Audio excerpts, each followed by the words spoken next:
Chapter 131। उसका नाम Norma सेलनर था।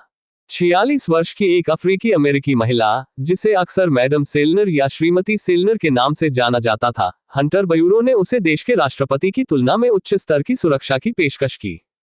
मतलब, अगर उसकी और राष्ट्रपति दोनों की जान खतरे में होती, तो हंटर बयूरो पहले उसे बचाने को प्राथमिकता देता और बाद में राष्ट्रपति की चिंता करता। लेकिन ऐसा कैसे संभव हो सकता है? जब हंटर बयूरो के पिछले निदेशक कार्यालय से सेवानिवृत्त हुए और अपने उत्तराधिकारी को जिम्मेदारी सौंपी, तो उसने उसका वर्णन निम्नलिखित शब्दों में किया। इससे कोई फर्क नहीं पड़ता कि हमारा अगला राष्ट्रपति कौन बनता है, पृथ्वी पर दुनिया के सबसे महान शिकारी राष्ट्र के रूप में हमारी स्थिति कभी नहीं बदलेगी। लेकिन अगर वह अब हमारे साथ नहीं है, तो अमेरिका को हमारे देश के दूरदराज के इलाकों के आसपास के छोटे शहरों में दिखाई देने वाले गेट्स के बारे में चिंता होने लगेगी। ऐसा ही था, क्योंकि वह दुनिया के विशिष्ट रैंक के एस हंटर्स को यहां आकर्षित करने में कामयाब रही। अमेरिकी नागरिक ये जानकर हर रात आराम करने में सक्षम थे कि उन्हें अपने इस विशाल देश के भीतर कहीं उच्च रैंकिंग वाले गेट खुलने के बारे में चिंता करने की जरूरत नहीं है। शीर्ष क्रम के शिकारी, जिन्होंने उसकी वजह से अपनी राष्ट्रीयता बदल ली थी, पहले से ही 26 वर्ष के थे। ये पहले से ही अन्य तथाकथित हंटर महाशक्ति देशों और उनके रैंक एस हंटर्स के रोस्टर से कहीं अधिक संख्या थी। हंटर बयूरो ने अपने लक्ष्यों का भी सावधानीपूर्वक चयन किया, इसलिए ये कहने की जरूरत नहीं है कि उनके हंटर कहीं बेहतर गुणवत्ता के थे। तो कोई कह सकता है कि मैडम सेलनर पर्दे के पीछे से अमेरिका की देखभाल करने वाली अभिभावक देवदूत थी। भले ही एस हंटर का पद कितना भी ऊंचा क्यों ना हो, या उन्हें जो भी उपचार मिला हो, दिन के अंत में उनमें से किसी को भी मैडम सेलनर जितना महत्वपूर्ण नहीं देखा गया। वह शीर्ष वर्गीकृत रहस्य थी जिसके पास अमेरिकी राष्ट्रपति भी आसानी से नहीं पहुंच सकता था। बिल्कुल स्पष्ट रूप से, रैंक एस हंटर्स को उससे मिलने की अनुमति सबसे सख्त, कठोर जांच प्रक्रिया के माध्यम से चुनी गई थी। वे विशेष रूप से चुने गए कुछ लोग थे, जैसा कि पहले एजेंट एडम वाइट द्वारा गढ़ा गया था। इस जानकारी को विशेष रूप से चुने गए कुछ लोगों के विशिष्ट समूह को प्रकट करने से हमें निश्चित रूप से बदले में कुछ मिलेगा। सबसे पहले, जिन वू को इस बात का कोई अंदाजा नहीं था कि चुने हुए कुछ लोगों के उस विशिष्ट समूह में शामिल होने का क्या मतलब है। सिर्फ वही नहीं, बल्कि अधिकांश रैंक एस हंटर्स भी। हालांकि उसे यह एहसास तब हुआ जब मैडम सेलनर ने उसकी सीमाएं तोड़ दी, यह एहसास कि उसे किसने चुना और चुने जाने का क्या मतलब है। शिकारियों में से एक अपने शरीर में प्रवाहित हो रही अपार शक्ति से इतना प्रभावित हुआ कि उसने कृतज्ञता के आंसू बहाने के लिए उसके सामने घुटने टेक दिए। अगले दिन उसकी राष्ट्रीयता कांगो से अमेरिका में बदल गई। ऐसा हमेशा होता था, है ना? और यही कारण है कि हंटर बयूरो के वर्तमान सेवारत उपनिदेशक माइकल कोनर को विश्वास नहीं था कि कुछ भी गलत होगा। उसे यकीन था कि हंटर सियोग जिन वो खुशी और सदमे की बारी बारी भावनाओं में चिल्लाएगा, शायद अपने भगवान की खोज भी करेगा, जैसा कि उससे पहले हर किसी ने किया था। फिर वह और भी मांगेगा। क्या उससे भी अधिक उपयुक्त कोई और वर्णन था? उसने पूरे आत्मविश्वास के साथ ऐसा सोचा, उसके मन में जरा भी संदेह नहीं हुआ। परंतु फिर सदमे की चीख दरअसल किसी और के मुंह से निकली थी। मैडम सेलनर बहुत देर तक जिनवू की आंखों में गहराई से देखती रही, इससे पहले कि वह जोर जोर से चिल्लाती, जैसे कि उसने कुछ ऐसा देखा हो जो उसे नहीं देखना चाहिए था। वह कुर्सी से फर्श पर गिर पड़ी। लगभग तुरंत ही उसकी सुरक्षा के लिए यहां मौजूद 2 एजेंटों ने अपनी पिस्तौलें निकाली और जिनवू पर निशाना साधा। रुको, क्या आप सभी का दिमाग खराब हो गया है? उपनिदेशक ने एजेंटों और उनकी लापरवाही को देखा और घबराकर चिल्लाया। जैसे ही वह एजेंटों की नुकीली पिस्तौलों को नीचे धकेलने के लिए अपनी बैठने की स्थिति से उछला, उसके मुंह से जोरदार अपशब्द फूट पड़े। क्या तुम नहीं जानते कि यह व्यक्ति कौन है? तुम्हारी हिम्मत कैसे हुई उस पर ऐसी बात कहने की? लेकिन सर, मैडम है। तुम बेवकूफ। यदि आप मैडम सेलनर के बारे में इतने चिंतित हैं तो पहले उनकी जांच करें। माफी चाहता हूं। एजेंटों ने तुरंत अपनी बंदूकें दूर रख दी और कांप रही मैडम सेलनर को सहारा देकर जमीन से उठा लिया। उसका रंग इतना पीला पड़ गया था कि वह इस समय काफी दयनीय लग रही थी। इस बीच डिप्टी डायरेक्टर ने जिन वू के सामने अपनी पीठ 90 डिग्री तक झुका ली। मुझे सचमुच खेद है, हंटर महोदय। मेरे एजेंटों ने गंभीर भूल की है। उपनिदेशक की पहले से शिथिल आवाज इस तरह कांप रही थी, ये देखते हुए वह अभी अभी अपनी बुद्धि से काफी भयभीत हो गया होगा। उन्हें मैडम की सुरक्षा को सबसे ऊपर रखने के लिए प्रशिक्षित किया गया है, लेकिन सोचने के लिए वे इतने मूर्ख होंगे कि एक रैंक एस हंटर पर बंदूक तान देंगे। यदि उनके प्रतिद्वंद्वी का स्वभाव उग्र होता, तो 2 मूर्ख एजेंटों की तो बात ही छोड़िए, उनके बॉस की गर्दन भी अपनी जगह पर नहीं रहती। वह उस देश में एक शीर्ष रैंक वाले हंटर के चेहरे पर बंदूकें घुमाने वाले एजेंटों को समझाने का कोई बहाना भी नहीं बना सका, जहां आग्नेयास्त्र ले जाना अवैध था। डिप्टी डायरेक्टर का दिल अब भी जोर जोर से उसकी छाती में धड़क रहा था। वह उस डर से शांत नहीं हो पा रहा था जो उसे महसूस हुआ था जब मैडम सेलनर चिल्लाई और गिर गई, और तब भी जब एजेंटों ने बिना किसी चेतावनी के अपनी बंदूकें बाहर निकाल ली। हालांकि मजेदार बात यह है कि जिनवू भी अभी जो हुआ उससे बहुत घबरा गया था। आखिर इस स्थिति में क्या हो रहा है? वह महिला अचानक चिल्लाए और गिर पड़ी। हंटर ब्यूरो के एजेंटों ने उस पर बंदूकें तान दी और अंत में उनका उपनिदेशक सिर झुकाकर माफी मांगने से पहले हड़बड़ाहट में उछल पड़ा। पहले तो वह अवाक रह गया, आगे वह अवाक रह गया और अंततः ये ठीक है, आखिरकार किसी को चोट नहीं लगी। यहां गुस्सा करने का उसका मन भी नहीं हुआ। उसे लगा कि गुस्से में दूसरे पक्ष को धमकी देना बहुत ही अपमानजनक बात है, खासकर तब जब दूसरे देश के शीर्ष संगठन का दूसरा सबसे शक्तिशाली व्यक्ति तुरंत अपने अधीनस्थों की गलतियों को स्वीकार कर लेता है और इस तरह माफी मांगता है। जब उस पर बंदूकें तानी जा रही थी तो उसके एक हिस्से को भी कुछ खास महसूस नहीं हुआ। अब वे उसे हथियारों के बजाय बच्चों के खिलौने अधिक लगते थे। उनके और जिनवू के बीच का अंतर इतना बड़ा था। आपकी समझ के लिए धन्यवाद हंटर महोदय। जिनवू द्वारा इसे जाने देने के बाद ही उपनिदेशक ने फिर से अपना सिर ऊपर उठाया। फिर उसने जिनवू के चेहरे पर एक नजर डाली और पुष्टि की कि कोरियाई व्यंग्यात्मक या कुछ भी नहीं कह रहा था। उसे लगा कि वह सचमुच यहां एक गोली से बच गया है। अगर थॉमस आंद्रे या चीन के लियू जिगिंग के सामने ऐसा कुछ हुआ तो माफी मांगने का मौका मिलने से बहुत पहले ही उन दो एजेंटों के दिलों ने अपनी बंदूकें निकालने से पहले धड़कना बंद कर दिया होता। कितनी राहत की बात है कि हंटर सेउंग जिनवू इतना समझदार सज्जन था। वाह, उपनिदेशक ने राहत की सांस ली और अपनी नाक से जमा हुआ पसीना पोंछा। वह सबसे पहले सबसे भीषण आग की लपटों को बुझाने में कामयाब रहा। इसके बाद दूसरे मामले पर ध्यान केंद्रित करने का समय आ गया। उपनिदेशक ने एक बार फिर अपना सिर झुकाया और फिर तुरंत मैडम सेलनर की वर्तमान स्थिति की जांच की। महोदया, क्या हुआ? महोदया, तुम्हें बहुत पसीना आ रहा है, कहीं तबीयत खराब तो नहीं लग रही? डिप्टी डायरेक्टर ने भले ही अभी अभी अस्थिर स्थिति पर कुछ ठंडे पसीने की बूंदें बहाई हों, लेकिन इस समय वह सिर से पैर तक पूरी तरह भीग चुकी थी। यहाँ क्या चल रहा है?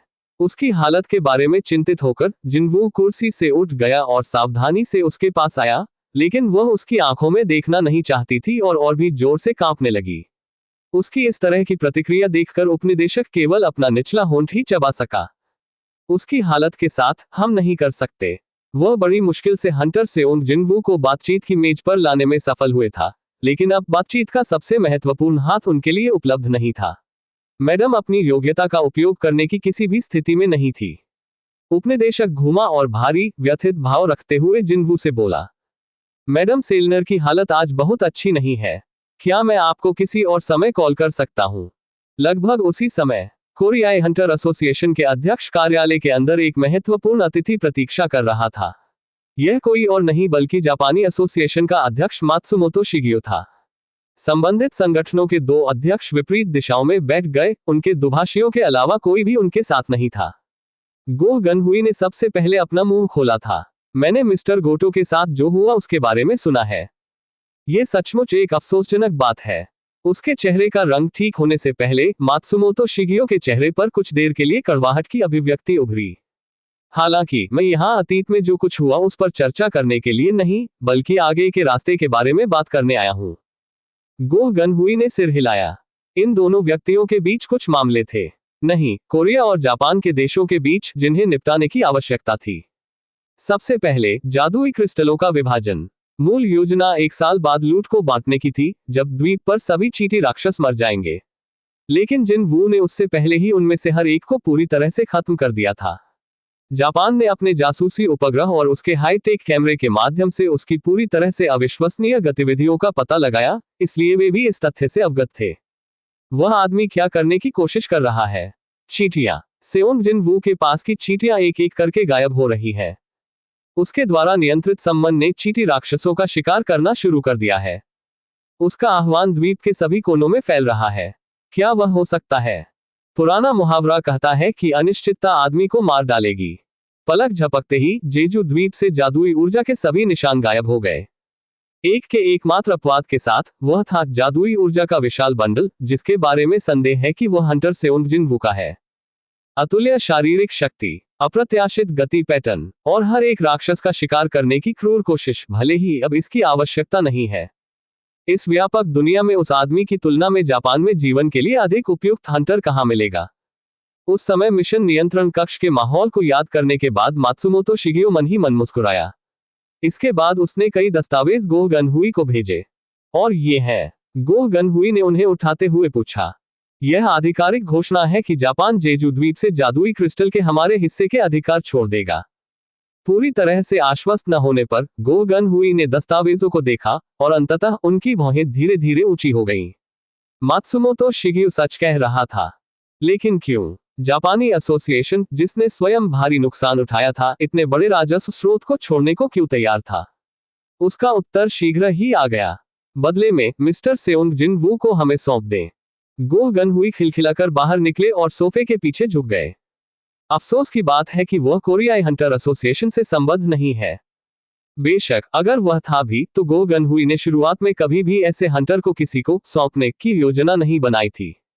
हम जानते हैं। मात्सुमोतो शिगियो ने ऐसे उत्तर दिया मानो वह इसी क्षण की प्रतीक्षा कर रहा हो। हालांकि कोरियाई एसोसिएशन के साथ उनका बहुत करीबी रिश्ता है और जब तक यह आपकी एसोसिएशन के माध्यम से न हो तब तक उससे संपर्क करना असंभव है।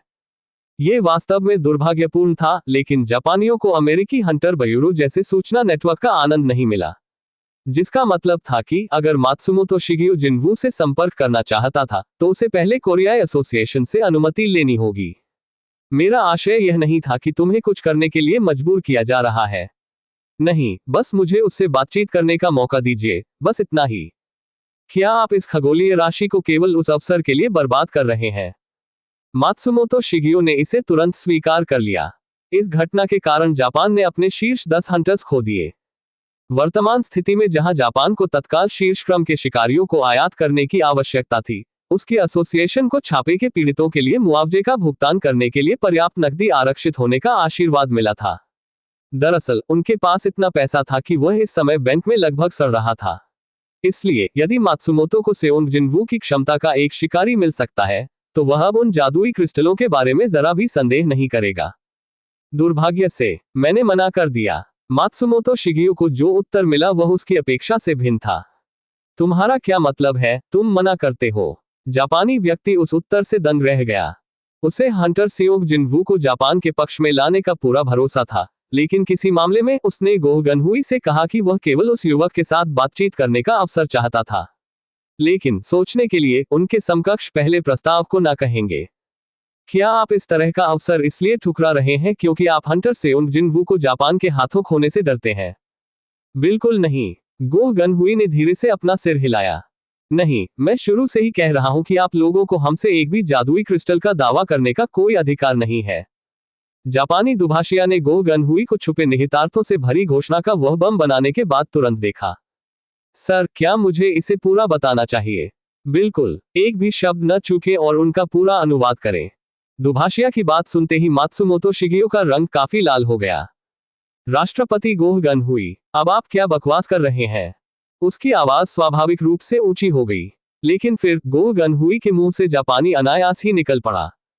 मैं दुभाषियों की उपस्थिति के बिना आपसे बात करना चाहता हूं। मात्सुमोतो झेप गया और आश्चर्य से हौंफने लगा। आप जापानी भाषा बोलना जानते हैं? जब मैं छोटा था तो मेरे पिता जापान में एक छोटी सी कंपनी चलाते थे। काफी समय हो गया है इसलिए बातचीत करना कठिन होगा, लेकिन मात्सुमोतो के सुझाव पर सहमत होने के तुरंत बाद दोनों दुभाषियों ने कार्यालय छोड़ दिया और उन्होंने सबसे पहले शुरुआती शॉट लगाया। हमने आप लोगों के लिए अपने 10 से अधिक रैंक एस हंटर्स खो दिए। उस सूची में जापान का शीर्ष शिकारी गोटो रयुजी भी शामिल था। यदि आप मेरा सुझाव नहीं मानना चाहते तो हम कुछ नहीं कर सकते। हम न केवल जादुई क्रिस्टल के आधे हिस्से की सहमति की मांग करेंगे, बल्कि हम कोरियाई सरकार से मुआवजे का भी दावा करेंगे। गोह गनहुई ने बस उपहास में कहा। राष्ट्रपति मात्सुमोतो, ऐसा लगता है कि आप अभी भी गलती से मानते हैं कि यहाँ आपका पलड़ा भारी है। राष्ट्रपति गोह। मात्सुमोतो अपनी सीट से उठ खड़ा हुआ, उसकी दृष्टि और भी तेज हो गई। क्या आपको ये बात किसी ऐसे व्यक्ति से कहनी चाहिए जो आपके लोगों के लिए लड़े? हालांकि उत्तेजित मात्सुमोतो के विपरीत गोह गनहुई पूरे समय एकत्र रहा। यह एक बात मेरी समझ में नहीं आई। गो गनहुई के शांत व्यवहार ने मात्सुमोतो के गुस्से को शांत कर दिया और मात्सुमोतो धीरे धीरे अपने सोफे पर वापस बैठ गया। उसके पूरी तरह बैठ जाने तक इंतजार किया गया। गो गनहुई आगे बढ़े। और वह ये होगा। आपके लोग जो दुनिया के सामने दिखावा करने का आनंद लेते थे, उन्होंने हमें वह काम सौंपने का फैसला क्यों किया जो संभवतः इस छापे का मुख्य हिस्सा था, चींटी रानी का शिकार। ये स्पष्ट रूप से इसलिए है क्योंकि कोरियाई लोगों के पास चींटी सेना से आवश्यक समय खरीदने के साधनों का अभाव था। यदि आप यही सोच रहे थे, तो क्या आपके लिए ध्यान भटकाने के लिए कोरियाई लोगों को शामिल करना बेहतर नहीं होता, जैसे आपने अपने समूह को 4 अलग अलग समूहों में विभाजित किया था, और फिर इसके बजाय अपने कुछ शीर्ष कुलीन शिकारियों के साथ चींटी रानी का शिकार करें। वह वैसा ही है जैसा मैंने उम्मीद की थी। मात्सुमोतो की आंखों की रोशनी बदल गई। तो राष्ट्रपति गो गनहुई, आप मुझसे क्या कहना चाहते हैं? किसी कारण से वह गो गनहुई के नाम का यथासंभव स्पष्ट रूप से उच्चारण कर रहा था। और आपके लोगों के हटने का समय। ऐसा लग रहा था मानो ये हमेशा से आपकी ही योजना थी, भले ही उत्परिवर्तित चींटी राक्षस हो या नहीं। तुम पागल हो गए हो। ये तुम ही हो जो पागल हो गए हो। कोरियाई शिकारियों को मौत के घाट उतारने के बाद आप क्या करने की योजना बना रहे थे? गो गनहुई की आंखें एक दरार की तरह सिकुड़ गईं। तभी मात्सुमोतो जोर से चिल्लाने लगा। फिर उसने अपनी जेब से एक वॉइस रिकॉर्डर निकाला। उसने धीरे से अपना सिर हिलाया और आगे बढ़ गया। अभी आपने जो कुछ भी कहा, वह पूरी तरह से कैद हो गया है। बिना सबूत के जापानी शिकारियों का अपमान करने और उसे पहले के समझौते से पीछे हटने के बहाने के रूप में इस्तेमाल करने के आपके पाप, सब कुछ यहाँ है। मात्सुमोतो के होठों पर एक घृणित मुस्कान आ गई। अंतरराष्ट्रीय समुदाय द्वारा आपका मूल्यांकन किया जाएगा। गो गनहुई की आवाज वाली यह छोटी सी ध्वनि फाइल इस तथ्य को छिपाने के लिए पर्याप्त थी कि जापानी शिकारी ऑपरेशन के बीच में ही वापस चले गए थे। जहां तक जनता की राय का सवाल है, वह जल्द ही आ जाएगी। ये स्पष्ट रूप से गो गनहुई की ओर से एक चूक थी, क्योंकि उन्होंने हठपूर्वक अपने दृढ़ विश्वास का पालन किया और किसी अन्य चीज का पालन नहीं किया। क्या होगा अगर वह पूरी तरह से अपना आपा खो दे और अभी मात्सुमोतो पर हाथ रख दे? अब वह और भी अधिक अकाट्य प्रमाण के रूप में देखा जाएगा। ध्वनि फाइल अब तक जापानी स्थिति कक्ष के कंप्यूटरों में प्रेषित हो चुकी थी। हालांकि उसके लिए बहुत बुरा है। सबूत, निस्संदेह मेरे पास यह है। गो गनहुई ने अपनी आंतरिक जेब से एक मोहर के आकार की एक काले रंग की वस्तु निकाली और उसे मेज पर छोड़ दिया। हंटर सियोंग जिन वू ने इसे स्थान पर पाया। यह महसूस करते हुए कि कुछ अशुभ घटने वाला है, मात्सुमोतो का रवैया थोड़ा नर्म हो गया था। यह क्या है? गो गनहुई हैरान मात्सुमोतो शिगियो को देखकर मुस्कुराया। यह आपके संचार उपकरण से जुड़ा एक ब्लैक बॉक्स है, जिसे गोटो की टीम उपयोग कर रही थी। तुरंत मात्सुमोतो के चेहरे का रंग राख में बदल गया। इस उद्घाटन को न चूकते हुए गो गनहुई ने एक MP3 प्लेयर भी निकाला और इस ब्लैक बॉक्स से निकाली गई ध्वनि फाइल को चलाने के लिए आगे बढ़े। कोरियाई लोगों को अंदर गए हुए कितना समय हो गया है? 10 मिनट से भी कम समय हुआ है। 10 मिनट, यही है वापसी प्रक्रिया शुरू करने का समय। रिकॉर्डिंग में दुनिया के सबसे मशहूर जापानियों में से एक गोटो रयोजी की आवाज साफ सुनी जा सकती है। गो गनहुई ने प्लेयर बंद कर दिया। जापानी हंटर एसोसिएशन के अध्यक्ष मात्सुमोतो शिगियो, क्या आप जानते हैं कि मैंने इस फाइल के अस्तित्व के बारे में बाकी दुनिया को क्यों नहीं बताया? मात्सुमोतो ने धीरे से अपना सिर हिलाया। उसका राखिया रंग अब सफेद कागज के पन्ने से भी अधिक पीला पड़ रहा था। ये सिर्फ इसलिए है क्योंकि मैं कड़ी मेहनत से मिली जीत की चमक में डूबे अपने साथी देशवासियों की खुशी को आप लोगों द्वारा रची गई इस बकवास से कम नहीं करना चाहता था। क्या तुम्हें अब समझ में आया? मैंने केवल अपने लोगों के लिए इसकी रिलीज में देरी की है, आपके लिए नहीं। मात्सुमोतो के हाथ से रिकॉर्डर धड़ाम से गिर गया। इस बीच गो गनहुई ने लगातार दबाव डाला। मुझे यकीन है कि राष्ट्रपति मात्सुमोतो, मैं जो कह रहा हूं वह आपको समझ में आ गया है। इस कार्यालय से बाहर निकलो। अब जिन वू के चले जाने के बाद उपनिदेशक ने खुद को होटल के स्वीट में मैडम सेलनर के साथ अकेला पाया। महोदया, वहां क्या हुआ? उसने पहले भी कई हंटर्स के साथ काम किया था और यह मैडम सेलनर का पहला रोडियो भी नहीं था। मतलब ये पहली बार होगा जब ऐसा कुछ हुआ होगा। उसने अपने धड़कते दिल को दबाया और अपनी कांपती आवाज को बाहर निकालने में कामयाब रही। वह एक राजा है, एक बहुत शक्तिशाली राजा। डिप्टी डायरेक्टर की आंखें और भी चौड़ी हो गईं। जो लोग जानते थे कि उसकी शक्ति कैसे काम करती थी, वे हंटर ब्यूरो के निदेशक, डिप्टी और निश्चित रूप से स्वयं मैडम सेलनर थे। केवल ये 3, और उसने पुष्टि की कि हंटर सेओंग जिन वो एक राजा था। उपनिदेशक को उसके दिल की धड़कन की गति बढ़ती हुई महसूस हुई। मतलब वह स्पेशल अथॉरिटी रैंक हंटर्स के समान स्तर पर है। उसने अपना सिर हिलाया। नहीं, मैं नहीं। यह ऐसी घटना का अनुभव करने का मेरा पहला मौका था, इसलिए मैं बिल्कुल भी आश्वस्त नहीं हो सकता। वह निश्चित रूप से एक राजा है, लेकिन वह अन्य राजाओं से अलग भी है। माफ करें, कृपया इसे सरल शब्दों में समझाएं। जब मैंने उसकी ओर देखा तो वह भी मुझे ही देख रहा था, लेकिन अन्य शिकारी भी नहीं। हंटर सेओग जिन्वू नहीं, बल्कि उसके भीतर छिपा अंतहीन अंधेरा मुझे घूर रहा था। मैडम सेलनर जोर से चिल्लाई। उसका रंग फिर से पीला पड़ गया और उसका शरीर बुरी तरह कांप उठा। ये सभी जीवित जीवों में मौजूद एक सहज भय का प्रदर्शन था, मृत्यु का भय।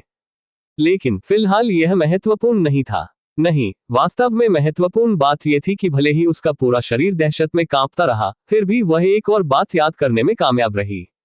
और वह उपनिदेशक ने फिर अपनी बातों पर ध्यान केंद्रित किया। बड़ी मुश्किल से उसके होंठ खुले। उसकी कोई सीमा नहीं है। चैप्टर 132। मात्सुमोतो शिगियो घुटनों के बल गिर गया। एक संगठन का बॉस। इतना ही नहीं, जापान नामक देश में प्रत्येक शिकारी की राय और स्थिति का प्रतिनिधित्व करने वाला एक व्यक्ति दूसरे व्यक्ति के सामने घुटने टेक रहा था। इस संक्षिप्त क्षण में भी मात्सुमोतो के मस्तिष्क में अनगिनत विचार उमड़ पड़े। हालांकि चाहे उसने अपने दिमाग पर कितना भी जोर डाला हो, उसे इस संकट से बाहर निकलने का कोई रास्ता नहीं सूझा। यह समय अपने गौरव या सम्मान की चिंता करने का नहीं था। यदि इनमें से कोई भी बाहर हो गया, तो इसका परिणाम केवल अपना पद खोने के साथ समाप्त नहीं होगा। राष्ट्रपति गोह गनहुई, कृपया मुझे माफ करें। दुर्भाग्य से उसके लिए गोह गनहुई की चमक बर्फीली और स्थिर बनी रही। जब उसके गलत काम का कोई सबूत नहीं था तो यह आदमी नीली हत्या चिल्ला रहा था, लेकिन जैसे ही स्थिति प्रतिकूल हो गई, उसने आज्ञाकारी रूप से अपनी पूंछ नीचे कर ली। ऐसे आदमी को कौन सहानुभूति भरी निगाहों से देखेगा। उठ जाओ। गोह गनहुई की बर्फीली आवाज ने अपने जापानी समकक्ष को इस खोखली माफी के साथ समय बर्बाद करना बंद करने की सलाह दी, लेकिन मात्सुमोतो ने उस पर ध्यान नहीं दिया और कार्यालय के फर्श पर बार बार अपना माथा पटक दिया। हमारे देश जापान ने अपने शीर्ष क्रम के आधे हंटर्स को खो दिया है और हमें जल्द ही उनकी सहायता के लिए अंतर्राष्ट्रीय समुदाय से भीख मांगनी होगी। इससे कोई फर्क नहीं पड़ता कि जापान में हंटर प्रणाली कितनी उत्कृष्ट थी, वे अंततः अपने बचाव में अंतराल को जल्द या बाद में खुलते हुए देखेंगे और उनके आधे रैंक एस हंटर्स की मृत्यु हो जाएगी। उनकी शेष लड़ाकू शक्ति फिलहाल रैंक ए गेट्स से निपटने के लिए पर्याप्त होगी, लेकिन जैसे ही उनके क्षेत्र में कहीं रैंक एस गेट खुलेगा, जापान को सतर्क रहना होगा। इससे भी बुरी बात यह है कि जेजू द्वीप पर हुई त्रासदी की पुनरावृत्ति जापान में भी हो सकती है। अगर वह ध्वनि फाइल बाहर निकल गई, तो हम दुनिया से पूरी तरह से अलग हो जाएंगे। मैं आपसे विनती करता हूं, राष्ट्रपति गोह गनहुई, कृपया निर्दोष जापानी नागरिकों के बारे में सोचें और हमारे अपराधों को बस एक बार माफ कर दें। इसे अपनी उचित सजा समझो। गोह गनहुई ने वहां मात्सुमोतो के शब्दों को बेरहमी से काट दिया। इसे उस पाप की सजा समझे जिसे आपने और आपके शिकारियों ने करने की कोशिश की थी और इसे खुशी से स्वीकार करें। अपने साथ एक ऐसा बम रखें जो किसी भी समय फट सकता है, और अंतिम घड़ी का इंतजार करे। गोह गनहुई का यहाँ यही मतलब था। हालांकि मात्सुमोतो ने अपना सिर फर्श से उठाने का कोई संकेत नहीं दिखाया। राष्ट्रपति गोह गनहुई, जब तक मैं तुम्हारा क्रोध शांत न कर दूं, मैं तब तक नहीं उठूंगा। मैं आपसे विनती करता हूं, कृपया इस पर एक बार और विचार करें। आप मुझे बिना किसी विकल्प के छोड़ दें। अपने चेहरे पर नाराजगी के भाव दृढ़ता से अंकित करते हुए गोह गनहुई ने अपना मोबाइल फोन निकाला। आपके पास 5 मिनट है। इससे उसका क्या मतलब हो सकता है? अपनी जिज्ञासा के विरुद्ध जीतने में असमर्थ मात्सुमोतो ने अपना सिर उठाया और गोह गनहुई की ओर देखा। कोरियाई व्यक्ति ने धीरे धीरे अपना फोन इधर उधर लहराया। अगर आप अगले 5 मिनट में यहां से नहीं निकले तो इस फोन पर सेवहर रिपोर्टर के नंबर पर एक मैसेज भेजा जाएगा। ये जापानी एसोसिएशन के अध्यक्ष के मेरे सामने विलाप करने के बारे में एक संदेश होगा। यदि आप किसी भी क्षण बम फटने के डर से मुझसे चिपके रहेंगे तो मैं इसे अभी जाने दूंगा। वह अब धमकी नहीं दे रहा था। नहीं, यह एक घोषणा थी। लेकिन मात्सुमोतो ने अपना निचला होंठ काटा। गोह गनहुई का दृढ़ संकल्प इतना नर्म नहीं था कि उदारता की दयनीय अपील के अलावा किसी और चीज से हिल जाए। मात्सुमोतो को देर से ही इस बात का एहसास हुआ, और यही वह क्षण था जब अपने गौरव की कीमत पर स्थिति को बचाने का उसका आखिरी प्रयास पूरी तरह से विफल हो गया। शक्तिहीन होकर मात्सुमोतो वापस खड़ा हो गया। गोह गनहुई की आंखें बर्फीली बनी रही। उनका फोन धीरे धीरे नीचे किया जा रहा था। फिर उन्होंने अस्थिर जापानी व्यक्ति से बात की। आपको मिस्टर सेओंग जिन वू को धन्यवाद देना चाहिए। गोह गन हुई की जानवर जैसी आंखों में शुद्ध क्रोध की रोशनी खतरनाक ढंग से टिमटिमा रही थी। उस उत्परिवर्तित चींटी के हाथों नहीं, लेकिन अगर मेरे शिकारियों को आपके लोगों की योजनाओं से चोट लगी होती तो आप इस कमरे से जीवित बाहर नहीं निकलते। मात्सुमोतो के कांपते हाथों ने अपना सामान समेटा और बिना पीछे देखे वह तेजी से कोरियाई एसोसिएशन की इमारत से भाग निकला। उसके पूर्व गौरव और आत्मविश्वास की एक झलक भी, जो उसने यहां अपनी पिछली यात्रा के दौरान प्रदर्शित किया था, अब उसके वापस प्रस्थान करते समय नहीं देखा जा सकता है। इस बीच गो गन हुई सोफे के पीछे झुक रहे थे। ऐसा लगा जैसे उनका सारा दबा हुआ तनाव एक ही बार में दूर हो गया। निस्संदेह वह चीजों को यही समाप्त करने की योजना नहीं बना रहे थे। ये कहना अतिशयोक्ति नहीं होगी कि अब वह जापानी हंटर एसोसिएशन की जीवन रेखा थे। अगर तुमने कोई अपराध किया है तो तुम्हें उसकी सजा मिलेगी। अपने जीवन के आरंभ से ही गो गनहुई को सिखाया गया था कि अपने दोस्तों और दुश्मनों के साथ तदनुसार व्यवहार कैसे करना है। तभी मेज पर रखा उनका मोबाइल फोन अचानक जोर से गूंजा। उन्होंने उत्तर आइकन पर टैप किया और स्पीकर से एक जरूरी आवाज निकली। गो गनहुई ने चुपचाप जो कुछ हुआ उसे सुना और उनकी आंखें उत्तरोत्तर चौड़ी होती गईं। क्या सड़क के बीच में एक गेट बन गया? इतना ही नहीं, इसे रैंक बी गेट का दर्जा दिया गया था, जिसके बारे में कोई भी नियमित छापा मारने वाली टीम भी कुछ नहीं कर सकती थी। जहां ये स्थित है, इस समस्या के लिए कार्रवाई का सबसे अच्छा तरीका एक प्रमुख गिल्ड से संपर्क करना और उन्हें एक सक्षम छापेमारी टीम भेजना था। परंतु फिर साइट पर एजेंट से रिपोर्ट सुनने के बाद गोह गनहुई की अभिव्यक्ति थोड़ी अजीब हो गई। क्या हंटर सियोंग जिनवू को वहां अपने गिल्ड के लिए कोई कार्यालय नहीं मिला? सड़क अचानक बहुत ज्यादा जाम हो गई। जिनवू गहरे चिंतन में था, क्योंकि उसने खुद को यातायात के अविचल समुद्र के बीच में फंसा हुआ पाया। वह महिला, उसने जरूर कुछ देखा था। उस महिला का नाम मैडम नोर्मा सेलनर था। उसने अनगिनत शक्तिशाली शिकारियों का सामना किया होगा, फिर भी वह उसकी नजरों से भी नहीं मिल सकी, क्योंकि उसे उससे भयानक डर लगता था। उसने उसमें क्या देखा? क्या यह उसके सिस्टम के निशान थे? सिस्टम समय समय पर उससे कुछ हास्यास्पद मांगे करता था, निश्चित रूप से, लेकिन यह निश्चित रूप से एक डरावना अस्तित्व नहीं था। डरावना होने के बजाय वह चीज मेरी सबसे बड़ी सहयोगी है। हालांकि अन्य लोगों के विचारों में यह कैसा दिखेगा? उपनिदेशक ने उससे पूछा कि क्या बाद में संपर्क करना ठीक रहेगा।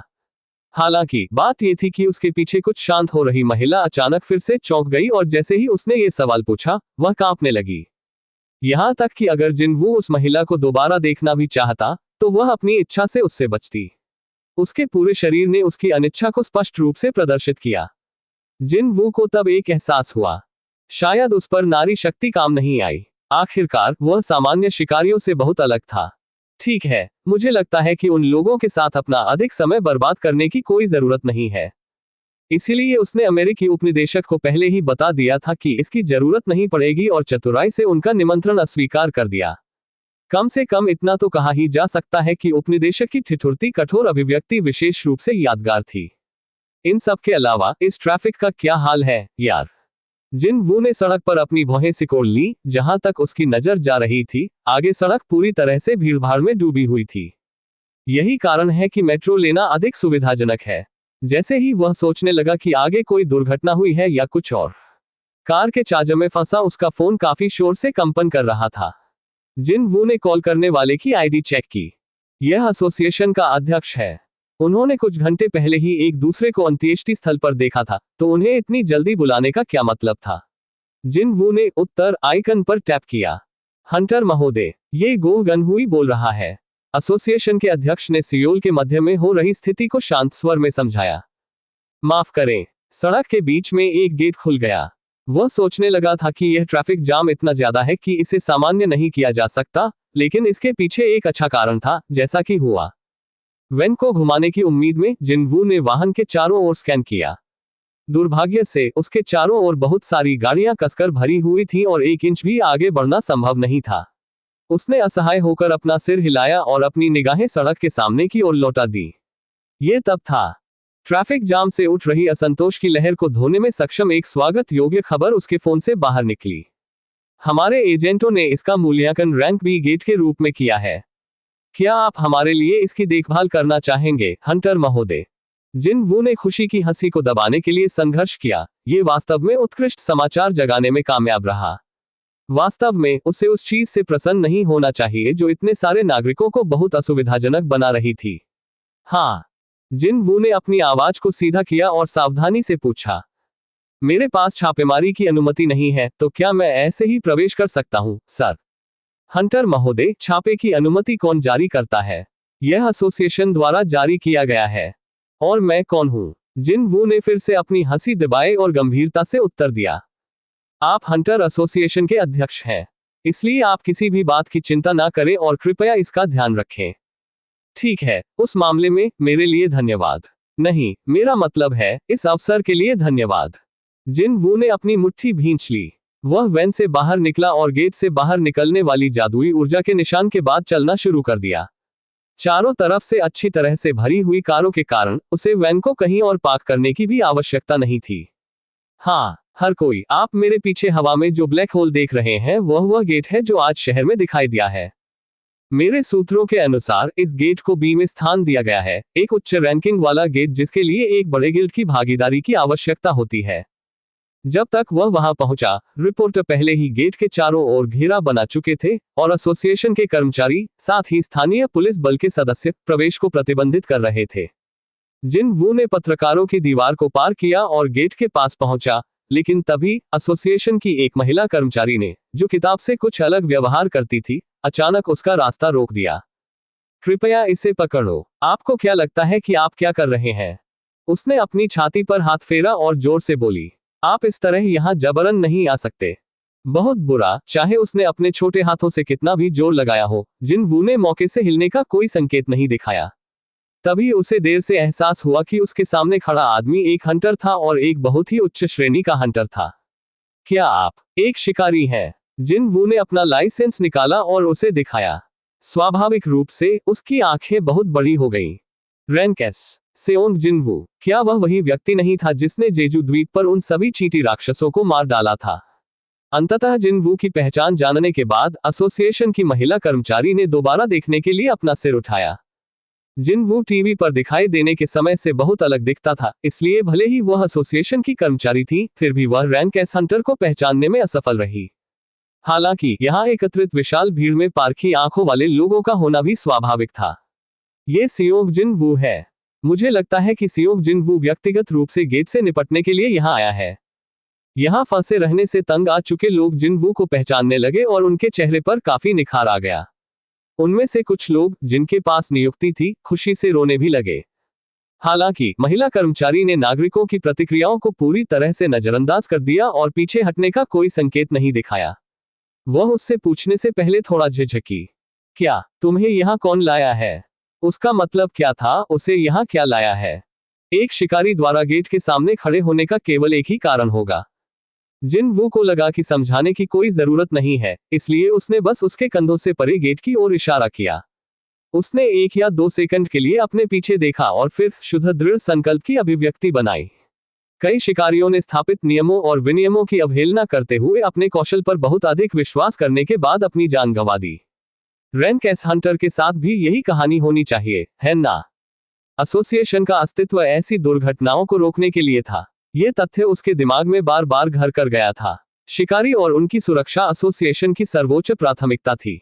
विशेष रूप से जब प्रश्न करने वाला व्यक्ति एस रैंक वाला एक असाधारण व्यक्ति होता है, तो उसका कर्तव्य उसके साथ होने वाली किसी भी दुर्घटना को रोकना था, चाहे कुछ भी हो। उसने यही सोचा था और इसलिए उसने साहसी रवैये के साथ अपना विश्वास व्यक्त किया। भले ही आप एक रैंक एस हंटर हो, सर, मैं ऐसे किसी भी व्यवहार को बर्दाश्त नहीं करूंगी जो उचित प्रक्रियाओं की अनदेखी करता हो। जिन वू के पास कोई शब्द नहीं थे और वह शून्यता से उसके चेहरे की ओर देखता रहा।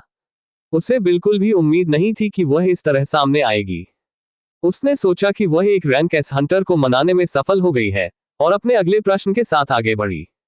क्या आपने छापेमारी की अनुमति प्राप्त की? जिन वू ने अपना सिर हिलाया, जिससे वह नहीं रुको। भले ही आपने परमिट प्राप्त कर लिया हो, क्योंकि आप टीम के सदस्यों की न्यूनतम आवश्यक संख्या को पूरा नहीं कर पाए हैं, आपको अंदर जाने की अनुमति नहीं दी जा सकती है। महिला कर्मचारी प्रभावशाली ढंग से अडिग थी। जिन वू उसकी आंखों में देखकर बता सकता था कि वह द्वेषवश ऐसा नहीं कर रही थी।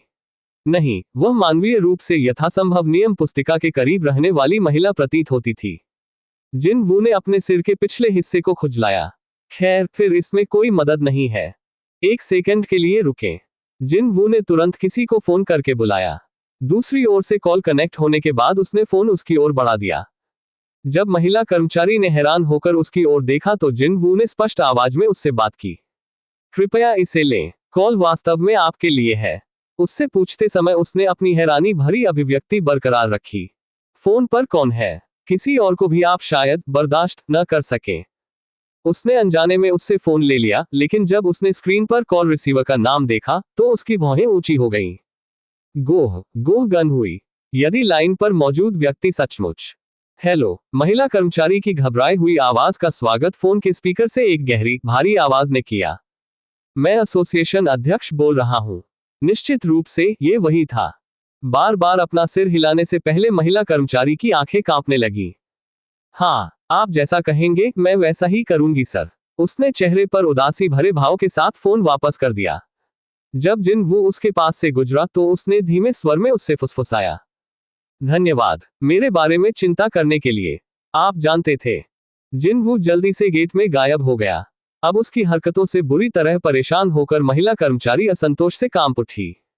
स्वर्ग में पिता, कृपया उस आदमी के टखने में मोच या कालकोठरी के अंदर कुछ और मोड़ें। तथापि हंटर सेओंग जिन वू एक ऐसा व्यक्ति था जो जेजू द्वीप से सुरक्षित रूप से चला गया था, जो पूरी तरह से रैंकेस राक्षसों से भरा हुआ था। ऐसे आदमी को शायद रैंक भी कालकोठरी के अंदर ज्यादा परेशानी नहीं होगी। लेकिन फिर यह उसी क्षण हुआ। इधर उधर से चीखें उठ रही थी। यहाँ क्या चल रहा है? ये लाल रंग में क्यों बदल रहा है? जिन वू के गेट से आगे बढ़ने के ठीक बाद खून का भयानक रंग धीरे धीरे उसकी काली सतह पर फैल गया। यह एक लाल दरवाजा था। अभी एक भयानक घटना सामने आ रही थी। रेड गेट को देखकर महिला कर्मचारी पूरी तरह टूट गई। क्या ऐसा इसलिए था क्योंकि मैंने उसके टखने की मोच ठीक करने के लिए प्रार्थना की थी? निस्संदेह वह बात नहीं थी। हालांकि वह अपने दिमाग में उठ रही उन आवाजों से छुटकारा नहीं पा सकी जो उसे बता रही थी कि यह उसकी गलती थी। उसे सिखाया गया था कि रेड गेट, जो दूसरी दुनिया का द्वार है, वहां की सबसे खतरनाक जगहों में से एक है। उसने ये भी सुना कि उच्च श्रेणी के शिकारियों के भी वहां से जीवित निकलने की गारंटी नहीं थी। यह नहीं हो सकता। अचानक उसका सिर सबसे खराब स्थिति की छवियों से भर गया और उसका रंग तुरंत फीका पड़ गया। अगर वह हंटर महोदय सच में घायल हो जाए तो क्या? ऐसे ही कितने मिनट बीते। वह आत्मग्लानि में डूबती रही, लेकिन जब उसे अपने पास किसी की मौजूदगी का एहसास हुआ तो महिला कर्मचारी ने नीचे डामर से अपनी नजरें हटाए और ऊपर देखने लगी और जिन वू को अपने सामने खड़ा पाया।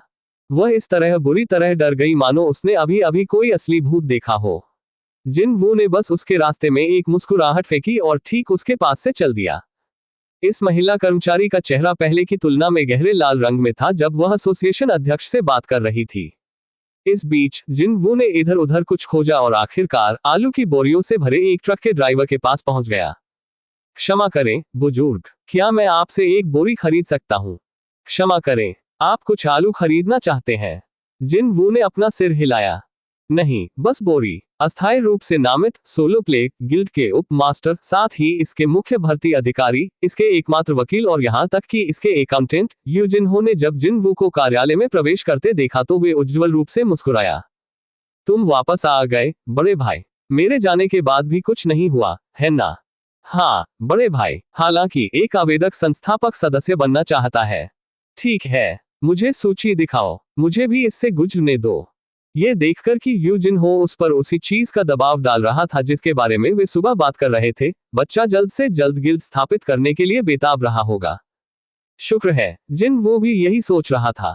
उन्हें संस्थापक सदस्य के स्थान पर केवल एक और व्यक्ति की आवश्यकता थी। एक गिल्ड की स्थापना के लिए आवश्यकताओं को पूरा करने के लिए न्यूनतम 3 लोगों की आवश्यकता थी। भले ही हम कर्मचारियों की संख्या भरने की कोशिश कर रहे हों, मुझे लगता है कि किसी मेहनती और भरोसेमंद व्यक्ति को चुनना बेहतर है। ऐसा नहीं है कि हम एक दूसरे को केवल एक बार ही देखेंगे। जिन वू ने अपने विचारों से आश्वस्त होकर अपना सिर हिलाया, लेकिन अब जब उसने करीब से देखा तो यू जिन्हो का रंग किसी कारण से थोड़ा धुंधला लग रहा था। कुछ हुआ क्या? बात यह है कि बड़े भाई, हाँ बताओ। जैसा कि आप अच्छी तरह से जानते होंगे, एक गिल्ड स्थापित करने के लिए आपको बहुत अधिक पूंजी की आवश्यकता होती है। उच्च रैंक वाले गेट्स के लिए बोली की कीमतें भारी रकम से शुरू होती हैं। हमें नए शामिल होने वाले हंटर्स को हस्ताक्षर शुल्क का भुगतान करना होगा और सबसे महत्वपूर्ण बात, हमारे संस्थापक सदस्य बनने के लिए आवेदन करने वाले व्यक्ति को। जिन वू ने बात को वहीं काट दिया। क्या यह अभी के लिए पर्याप्त पूंजी है? जिन वू ने आलू की बोरी जो वह कार्यालय में ले गया था, उसे फर्श पर रख दिया। यह क्या है? यू जिन हो की हैरान निगाहें बोरी के खुले छेद में झांकने लगी और उसने पाया कि वह महंगे जादुई क्रिस्टलों से भरा हुआ था। बड़े भाई, ये क्या है? जिन वो अपने उत्तर में उदासीन था। कार्यालय के रास्ते में एक खुला गेट था, इसलिए मैं थोड़ा रुक गया। वह केवल कुछ घंटे पहले ही बाहर गया था, फिर भी इतने कम समय के दौरान उसे एक उच्च श्रेणी की कालकोठरी मिली। उसे पूरी तरह से साफ कर दिया और उसके भीतर पाए गए सभी जादुई क्रिस्टल बाहर निकाल दिए। जैसी आपसे उम्मीद थी, आप अद्भुत हैं, बड़े भाई। यू जिन हो ने वहां इस मामले के बारे में सोचना बंद कर दिया। यह अंततः सामान्य ज्ञान के साथ बड़े भाई को समझने का एक निरर्थक प्रयास था। जिन वू ने कॉन्फ्रेंस स्वीट की ओर अपना ध्यान केंद्रित करने से पहले यू जिन हो को संतुष्ट मुस्कान के साथ अपने बीच धन के अधिग्रहण का जश्न मनाते हुए देखा। वैसे वह यहाँ क्यों है? क्षमा करें, मैं 1 मिनट पहले आपसे उसके बारे में बात करने वाला था। खैर, संस्थापक सदस्य बनने के लिए आवेदन करने वाला कोई व्यक्ति आपका इंतजार कर रहा है, बड़े भाई। जिन वू की आंखें चौड़ी हो गईं। एक आवेदक? हाँ, बड़े भाई। कौन है? कॉन्फ्रेंस स्वीट में आपका इंतजार कर रहा व्यक्ति, बड़े भाई। आखिर यह बच्चा किस बारे में बात कर रहा था? जैसे ही यू जिन हो का काम खत्म हुआ, जिन वो तेजी से कॉन्फ्रेंस स्वीट की ओर बढ़ा और दरवाजा खोला। और फिर इस ज्यादातर खाली कॉन्फ्रेंस स्वीट के अंदर उसने एक महिला को अकेले कॉफी की कैन पर चुस्की लेते हुए पाया और चुपचाप उसकी नजरों की ओर अपना सिर घुमा रही थी। संयोग से यू जिन हो को उस कॉफी को लेने के लिए जल्दी से बाहर जाना पड़ा, क्योंकि उन्होंने अभी तक उचित कार्यालय उपकरण भी नहीं खरीदे थे। आपको यहाँ क्या लाया है, हंटर महोदय? जिन वू ने अपने मेहमान से चेहरे पर हैरानी भरे भाव लाते हुए पूछा। फिर चाहे इन ने अपना मुंह खोला, अभी भी अपनी बैठने की स्थिति से उसे देख रही थी। मैं आई हूं आपके गिल्ड में शामिल होने के लिए। चैप्टर 133। क्या उसने ये सही सुना? फिर जिन वू को अपनी ही सुनने की क्षमता पर संदेह होने लगा। चाहे इन दक्षिण कोरिया के शीर्ष गिल्ड की उपमास्टर थी और उसके कौशल को सर्वश्रेष्ठ में से एक माना जाता था, लेकिन वह स्वेच्छा से उस गिल्ड में चली गई जिसने अभी तक अपना पहला कदम भी नहीं उठाया था। जब तक उसे यहां आने के लिए धमकाया नहीं जाता, इस स्थिति का कोई मतलब कैसे हो सकता था? लेकिन फिर दोबारा, ओह ठीक है, कौन इतना साहसी होगा कि उसे धमका सके? जिन वू ने दक्षिण कोरिया में संभावित रूप से उसे धमकी देने के लिए पर्याप्त प्रभाव वाले एक व्यक्ति को लाने का फैसला किया। क्या एसोसिएशन अध्यक्ष ने आपको ऐसा करने का आदेश दिया था? चाहे इन ने एक भ्रमित अभिव्यक्ति बनाई। जाहिर तौर पर समझ में नहीं आया कि गोह गनहुई को इस चर्चा में क्यों लाया जा रहा था। वह क्यों? ये जिन वू था जो समझ नहीं पा रहा था कि यहाँ क्या हो रहा है, तो वह ऐसा चेहरा क्यों बना रही थी जबकि वह इस सारे भ्रम का कारण थी। कोई इंतजार नहीं, चलो शांत हो जाओ। यह एक ऐसी स्थिति थी जहां अधिकांश लोग बहुत स्तब्ध रह गए होंगे या अति उत्साहित हो गए होंगे, लेकिन जिन वो शांत रहने में सक्षम था क्योंकि उसने चाहे इनके विपरीत दिशा में बैठने के लिए एक कुर्सी खींची थी। फिर वह नी शब्द उसे घूरता रहा। उसे केवल थोड़ी देर के लिए ध्यान केंद्रित करने की जरूरत थी। जैसे जैसे समय स्पष्ट रूप से उसकी धारणा में धीमा होता गया, उसके बारे में जानकारी के विभिन्न टुकड़े एक एक करके उसके मस्तिष्क में प्रवाहित होते गए। वह बेचैन है। उसके दिल की धड़कन, उसकी सांसें, यहाँ तक कि उसकी आंखों की चमक भी। वह शांत दिखने की पूरी कोशिश कर रही थी, लेकिन जिन वू की आसमान छूती धारणा को कोई धोखा नहीं दे रहा था। तो सवाल ये था, वह खुद को इस हद तक मजबूर क्यों कर रही थी और अस्थायी रूप से नामित सोलो प्ले गिल्ड में प्रवेश करने की कोशिश क्यों कर रही थी? जिन वू को उससे पूछना पड़ा, क्या आपके पास हंटर्स गिल्ड के साथ अपने अनुबंध की अवधि में अभी भी कुछ समय नहीं बचा है? अब आमतौर पर हंटर्स गिल्ड के साथ 5 साल की शर्तों पर अनुबंध पर बातचीत करेगा। चाहे इन 2 साल पहले हंटर्स गिल्ड में शामिल हुई थी, जब उसे रैंक एस के रूप में मूल्यांकन किया गया था, इसलिए कम से कम उनके अनुबंध में अभी भी 3 साल बाकी होने चाहिए। मेरे पास अनुबंध के उल्लंघन के लिए जुर्माना भरने के लिए पर्याप्त पैसा है। चाहे इनके एकत्रित उत्तर से जिन वू का सिर झुक गया। अधिकांश समय ऐसा जुर्माना शुल्क मूल हस्ताक्षर शुल्क के 2 से 3 गुना के बीच होगा। उसके जैसे रैंक एस हंटर को साइन करने के लिए हंटर्स गिल्ड ने जो अत्यधिक राशि खर्च की होगी, उसके बारे में सोचते हुए किसी को ये पता लगाने के लिए प्रतिभाशाली होने की आवश्यकता नहीं थी कि अनुबंध दंड शुल्क का उल्लंघन बिल्कुल भयानक होगा। चूंकि वह उससे कठोर वास्तविकता के बारे में बात करने वाला था, जिन वू का रवैया बहुत व्यवसाय जैसा हो गया। हमारा सोलो प्ले गिल्ड आपके कौशल सेट के लिए आवश्यक हस्ताक्षर शुल्क का भुगतान करने में असमर्थ है। चाह हंटर महोदय, तुम्हारे गिल्ड का नाम सोलो प्ले है। आपको उस नाम से कोई समस्या है जो वाइस मास्टर और मैंने सोचा था? नहीं, वाकई में नहीं। चाहेन ने एक हल्की आह भरी और आगे बढ़ती रही। कोई फर्क नहीं पड़ता कि यदि आप मुझे अनुबंध पर हस्ताक्षर करने का शुल्क नहीं देते हैं तो कोई बात नहीं। उसे बिना किसी भुगतान के अनुबंध पर हस्ताक्षर करने में कोई आपत्ति नहीं थी, भले ही उसे हंटर्स गिल्ड को अनुबंध शुल्क का भारी उल्लंघन करना पड़े। वह यहाँ क्या योजना बना रही है? जिन वू की आंखें एक दरार की तरह सिकुड़ गईं। जब उसकी आंखें कुछ देर के लिए बंद हो गईं, तो चाहे इन मूक दबाव को सहन नहीं कर सकी और उसने अपनी नजरें फेर ली। उसका दिल भी पहले से एक कदम तेजी से धड़क रहा था। जिन वू के कान खड़े हो गए। उसकी सुनने की तीव्र क्षमता उसके अंदर होने वाले एक भी बदलाव को देखने से नहीं चूकती थी। क्या वह कुछ छिपा रही है? इस बिंदु पर उसे बस उससे पूछना था, या वह जिज्ञासा से मर जाएगा। आप हमारे गिल्ड में शामिल होने के लिए इतनी कठिन परिस्थिति से गुजरने को क्यों तैयार हैं? जैसा कि अपेक्षित था, चाहे इन उसे आसानी से जवाब नहीं दे सकी और उसने अपना मुंह सख्ती से बंद रखा। और उसका चेहरा इस तरह लाल देखकर यह इतना स्पष्ट हो गया कि वह भी उससे कुछ छिपा रही थी। जरा ठहरिए। अब जब उसने इसके बारे में सोचा तो उसे याद आया कि अंत्येष्टि स्थल पर भी उसके बारे में कुछ अलग था। वह ये नहीं बता सका कि वह क्या सोच रही थी, लेकिन हो सकता है कि वह पहले से ही ऐसा करने की योजना बना रही हो। जिन वो चुपचाप चाहे इनके उत्तर का इंतजार करने लगा। हालांकि उसने अपना सिर नीचे झुकाया और काफी देर तक एक भी शब्द नहीं बोली। लेकिन मैं अपनी बात उसे कैसे समझाऊं कि उस उत्परिवर्तित चींटी राक्षस के हमले से अपनी चेतना खोने के बाद भी मुझे अपने बगल में तुम्हारी उपस्थिति का एहसास हुआ। वह जब मैं एक खाली और अंतहीन अंधेरे शून्य में गहराई तक डूब गई तो आपकी गंध पाकर मुझे सुरक्षित और गर्म महसूस हुआ। इस दुनिया में ऐसा कोई शब्द नहीं था जो ये बता सके कि उस समय उसने क्या महसूस किया था। अगर मैं उसे समझाऊं तो भी वह यही कहेगा कि मैं पागल हो गई हूं। जब उसे पता चला कि हंटर सेओंग जिन वू वास्तव में वहां है तो उसका दिल तेजी से धड़कने लगा। उसे यह जानकर बहुत राहत महसूस हुई कि वह चीजों की कल्पना नहीं कर रही थी।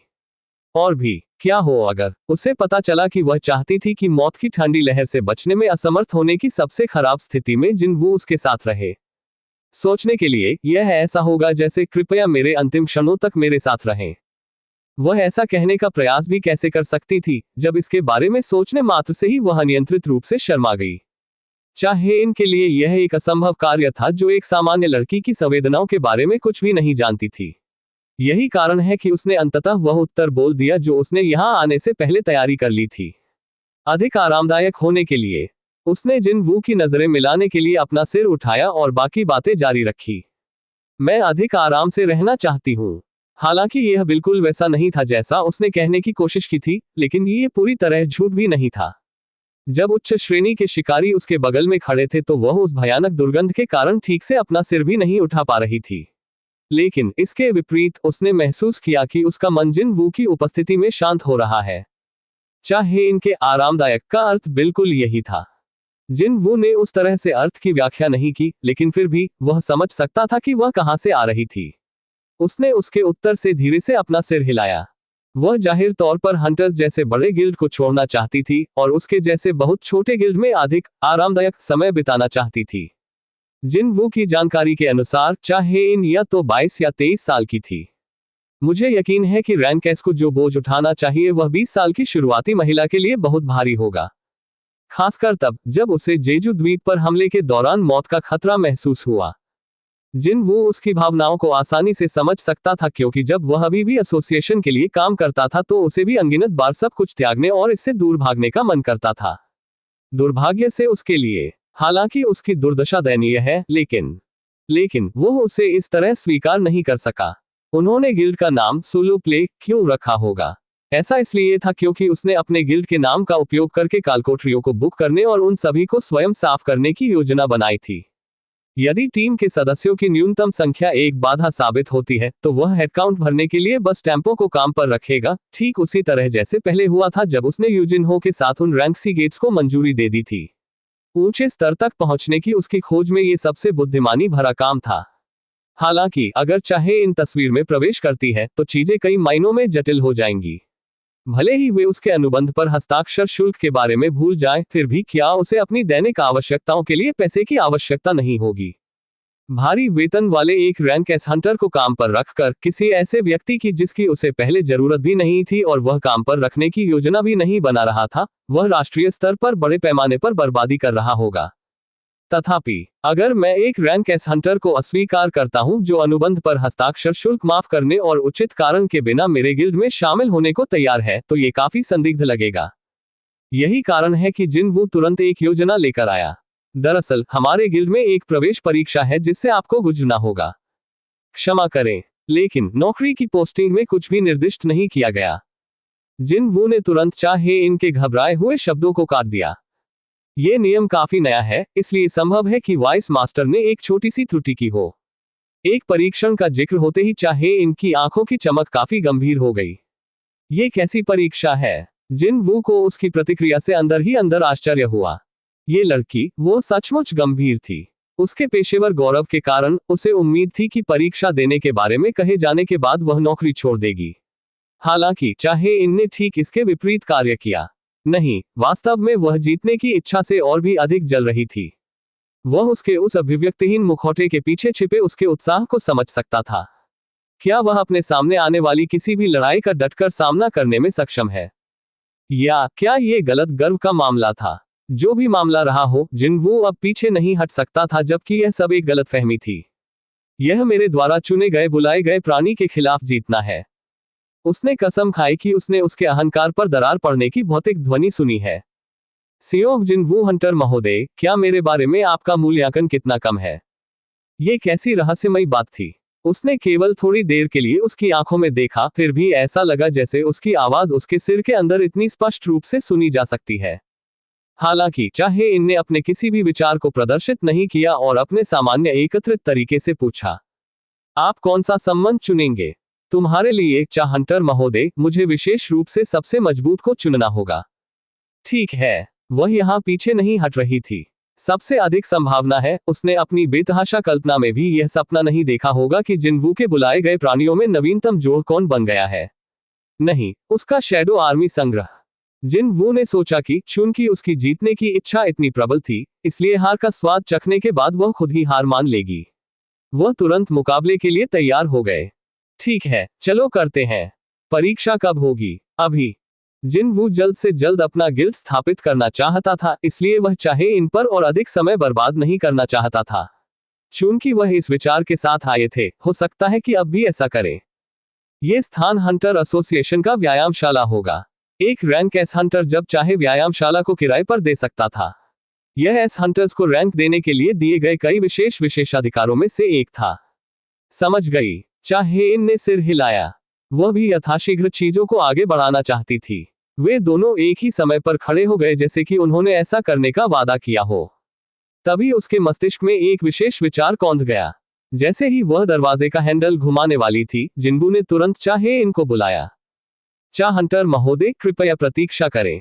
क्षमा करें, उस तरफ जाने की कोई जरूरत नहीं है। चाहे इन ने एक भ्रमित अभिव्यक्ति बनाई। कॉन्फ्रेंस स्वीट में केवल एक दरवाजा था। वह स्पष्ट रूप से यह सुझाव नहीं दे रहा था कि उन्हें खिड़की से बाहर कूद जाना चाहिए, इसलिए जिन वो तेजी से अपने स्थिर फ्रेम के पास चला गया। वास्तव में मेरे पास वहां पहुंचने का एक तेज तरीका है। माफ करें, लेकिन अगर मुझे इस विधि का उपयोग करना है तो मुझे आपको छूना होगा, तो क्या यह आपके लिए ठीक होगा? चाहे इनको याद आया कि बेक यूनहो ने उसे उस समय की स्थिति के बारे में क्या बताया था। उसने कहा कि जैसे ही कोरियाई हमला टीम के सभी सदस्यों ने खुद को जीवन या मृत्यु की स्थिति में पाया, हंटर सेओंग जिन वो अचानक उनके पीछे आ गया। क्या वह मुझे वह कौशल दिखाने की कोशिश कर रहा है? उसने जल्दी से अपनी सूखी लार निगल ली और जिन वू के चेहरे की ओर देखा, जो अब उसकी प्रारंभिक अपेक्षाओं से कहीं अधिक करीब था। इस बारे में खेद है। जिन वू ने हल्के से उसे गले लगा लिया। उसने सोचा कि इस तरह के हल्के आलिंगन का उसके लिए कोई मतलब नहीं होगा, क्योंकि वह उसके अचेतन शरीर को चींटियों की सुरंग के अंदर ले गया था, लेकिन चाहे इनका चेहरा तेजी से चुकंदर लाल रंग में रंग रहा था। हालांकि उसने संघर्ष नहीं किया या उसके आलिंगन से बाहर निकलने की कोशिश नहीं की। उसकी अच्छी खुशबू, जबकि उसका चेहरा उत्तरोत्तर लाल होता जा रहा था। जिन वू ने सावधानी से उसे पकड़ लिया ताकि यह सुनिश्चित हो सके कि वे अलग न हो जाएं और तैयार हो गए। ठीक है, सब हो गया। वह इस बात की पुष्टि करना चाहता था और भविष्य में उसे इससे अच्छा अवसर नहीं मिलेगा। थोड़ा चक्कर आ सकता है। खैर, उसे ऐसा पहली बार लगा तो वहीं चाहे-इन ने तभी जिनवू के चारों ओर अपनी बाहें लपेट ली और फुसफुसाकर अपना जवाब दिया। ठीक है। जिनवू ने अपना सिर सामने की ओर उठाया और अपने मन में एक आदेश जारी किया। Shadow exchange. उनमें से दो चुपचाप अपने पैरों के नीचे छाया में समा गए। ठीक उसी समय यू जिनहो ने दरवाजा खोला और कॉन्फ्रेंस स्वीट में प्रवेश किया। ये सोचकर कि बातचीत थोड़ी देर तक चल सकती है, वह कुछ जलपान खरीदने के लिए स्थानीय सुविधा स्टोर की ओर भागा। कृपया, जब आप दोनों बातें कर रहे हो तो इन्हें पिएं। एक हाई ऑक शेडो सोल्जर की नजर यूजिनहो पर पड़ी, और जैसे कि वह किसी बात को लेकर थोड़ा संकोची महसूस कर रहा हो, उसने अपने सिर के पिछले हिस्से को खुजलाया। यूजिनहो के हाथ में ट्रे फर्श पर गिर गई, और तरल जलपान के कप प्रभाव से बिखर गए। क्या बकवास है। यूजिनहो बुरी तरह घबरा गया और उसने अपनी आंखें झपकाईं, लेकिन हाई ऑक सैनिक बिना किसी निशान के चला गया। लेकिन मैं निश्चित रूप से। उसने अपनी आंखें जोर से मली और अपना सिर हिलाकर पुनः संयमित हो गया। उसने अपने आसपास फिर से नजर डाली, लेकिन उसे कहीं भी राक्षस का एक भी निशान नजर नहीं आया। मुझे लगता है कि मैं हाल ही में बहुत कड़ी मेहनत कर रहा हूं। हाँ, यह तो होना ही चाहिए, मतिभ्रम वगैरह देखने से क्या होता है। यूजिनहो ने अपना सिर झुकाया और फर्श पर गंदगी को साफ करने के लिए पोछा खोजने से पहले एक बार फिर कॉन्फ्रेंस स्वीट को स्कैन किया। परंतु फिर उसके मन में एक विचार आया और उसने उसके पैरों को फिर से हिलने से रोक दिया। बड़े भाई और चाहे-इन हंटर महोदय कहाँ गायब हो गए। चैप्टर 134। जिस क्षण जमीन गायब हो गई और वे छाया में समा गए, जिनवू ने उसी समय चाहे-इन को एक साथ गिरते हुए देखा। जैसा मैंने सोचा था, उनकी उम्मीद पैसों पर थी। उसे आश्चर्य हुआ कि क्या शैडो एक्सचेंज कौशल ने अतीत में कुछ बार इसका उपयोग करते समय इस तरह से काम किया था, और वह सही था। हुनर की पहचान शैडो एक्सचेंज असल में एक गेट थी। वह सिद्धांत तब सही साबित हुआ जब चाहे-इन ने छाया के माध्यम से उसके साथ यात्रा की। प्रवेश द्वार मेरे पैरों के नीचे उत्पन्न होता है, और निकास वह है जहां निर्धारित निर्देशांक है। और वे निर्देशांक एक छाया सैनिक का स्थान होंगे। भले ही 3 घंटे लंबे कूल डाउन समय की सीमा थी, फिर भी वह इस कौशल के साथ एक गेट बनाने में सक्षम था। यदि वह चाहता तो क्या उसके लिए हर 3 घंटे में ग्रह के दूसरी ओर जाना संभव होता। जिनवू ने अनजाने में अपनी लार निगल ली, लेकिन उसकी स्तब्ध अवस्था कुछ ही देर तक टिकी रही।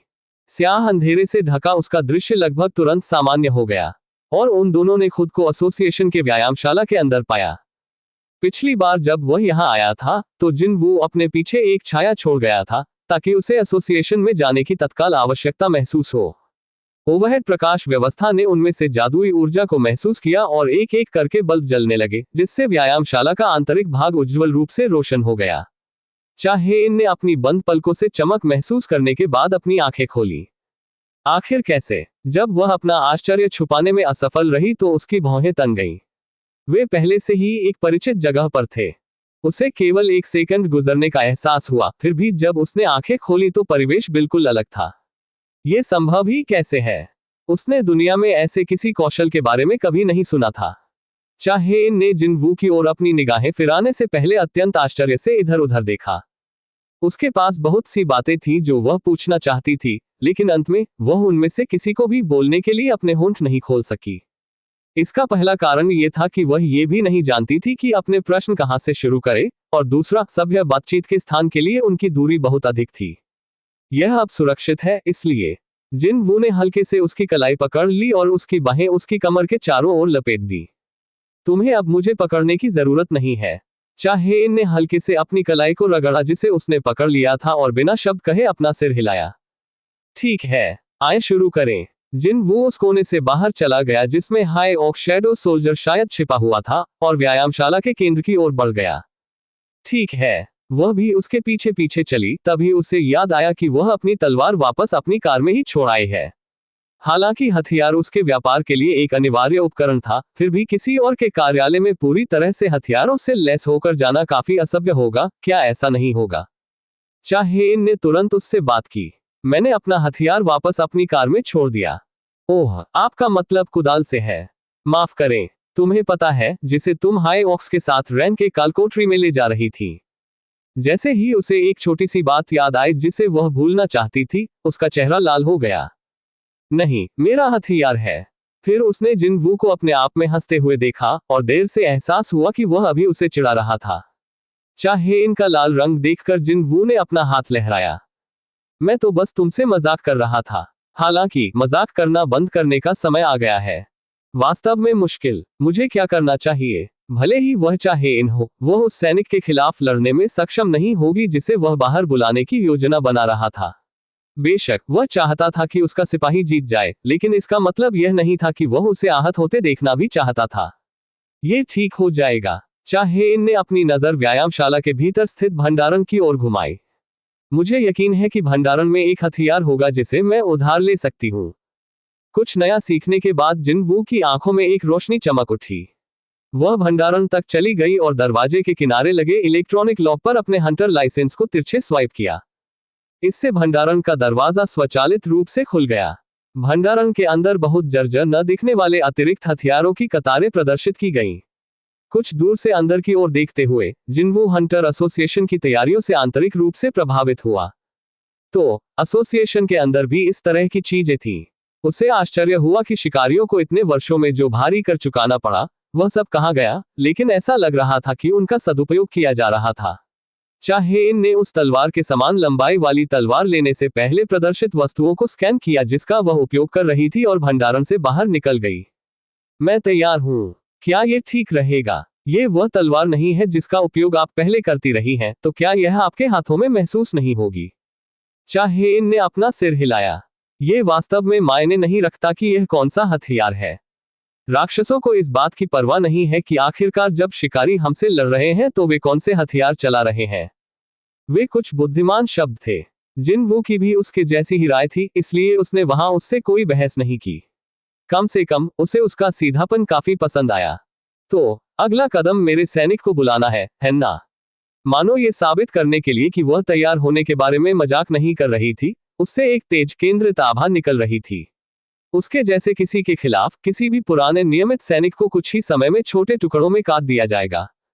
इसलिए जिन वू ने मौजूदा परिस्थितियों में सबसे अच्छा कार्ड लाने का आह्वान किया। बाहर आओ। एक छोटा सा हिस्सा जिन वू की छाया से अलग हो गया और उससे कुछ कदम दूर चला गया। तभी एक काला शूरवीर अचल छाया से ऊपर उठा। जेट काला कवच और पतवार से जुड़ा हुआ लाल पंख उसकी कमर तक फैला हुआ था। अपनी सेना में सबसे अच्छा तलवार चलाने वाला छाया सैनिक यह इग्रिड था। मैंने उससे कहा कि मैं सबसे ताकतवर आदमी को बुलाऊंगा, लेकिन उसने सोचा कि बेरू को पुकारना कुछ ज्यादा ही है। छाया सैनिक में बदलने से पहले बेरू एक भयानक प्राणी था जिसने लगभग सभी कोरियाई टीम के सदस्यों को शुद्ध आतंक के गड्ढे में डुबो दिया था। नरक, यहां तक कि चाहे इन भी उसके हमले से लगभग मर गई। जिन वू बेरू को दोबारा देखने के बाद संभावित मानसिक आघात को ध्यान में रखते हुए उसे बाहर नहीं ला सका। जहां तक फैंग्स की बात है, वह व्यायामशाला को नष्ट कर सकता है, इसलिए उसे बाहर रखा गया। इसलिए उसने इग्रिड को चुना। हाँ, दिन के अंत में ये केवल आप ही हो सकते हैं। इग्रिड की चौड़ी भरोसेमंद पीठ को देखकर जिन वू को पता था कि उसने सही फैसला किया है। परंतु फिर मिस्टर सियोंग जिन वू ने अपनी नजर चाहे इन पर डाली। जीत और हार की शर्तें क्या हैं? जब उसने उसकी बर्फीली आवाज सुनी जो सुनने वाले के दिल को तुरंत ठिठुरने के लिए काफी ठंडी थी, तो उसका विश्वास कुछ हद तक डगमगाने लगा। जिन वू ने अपना उत्तर देने से पहले थोड़ा सोचा।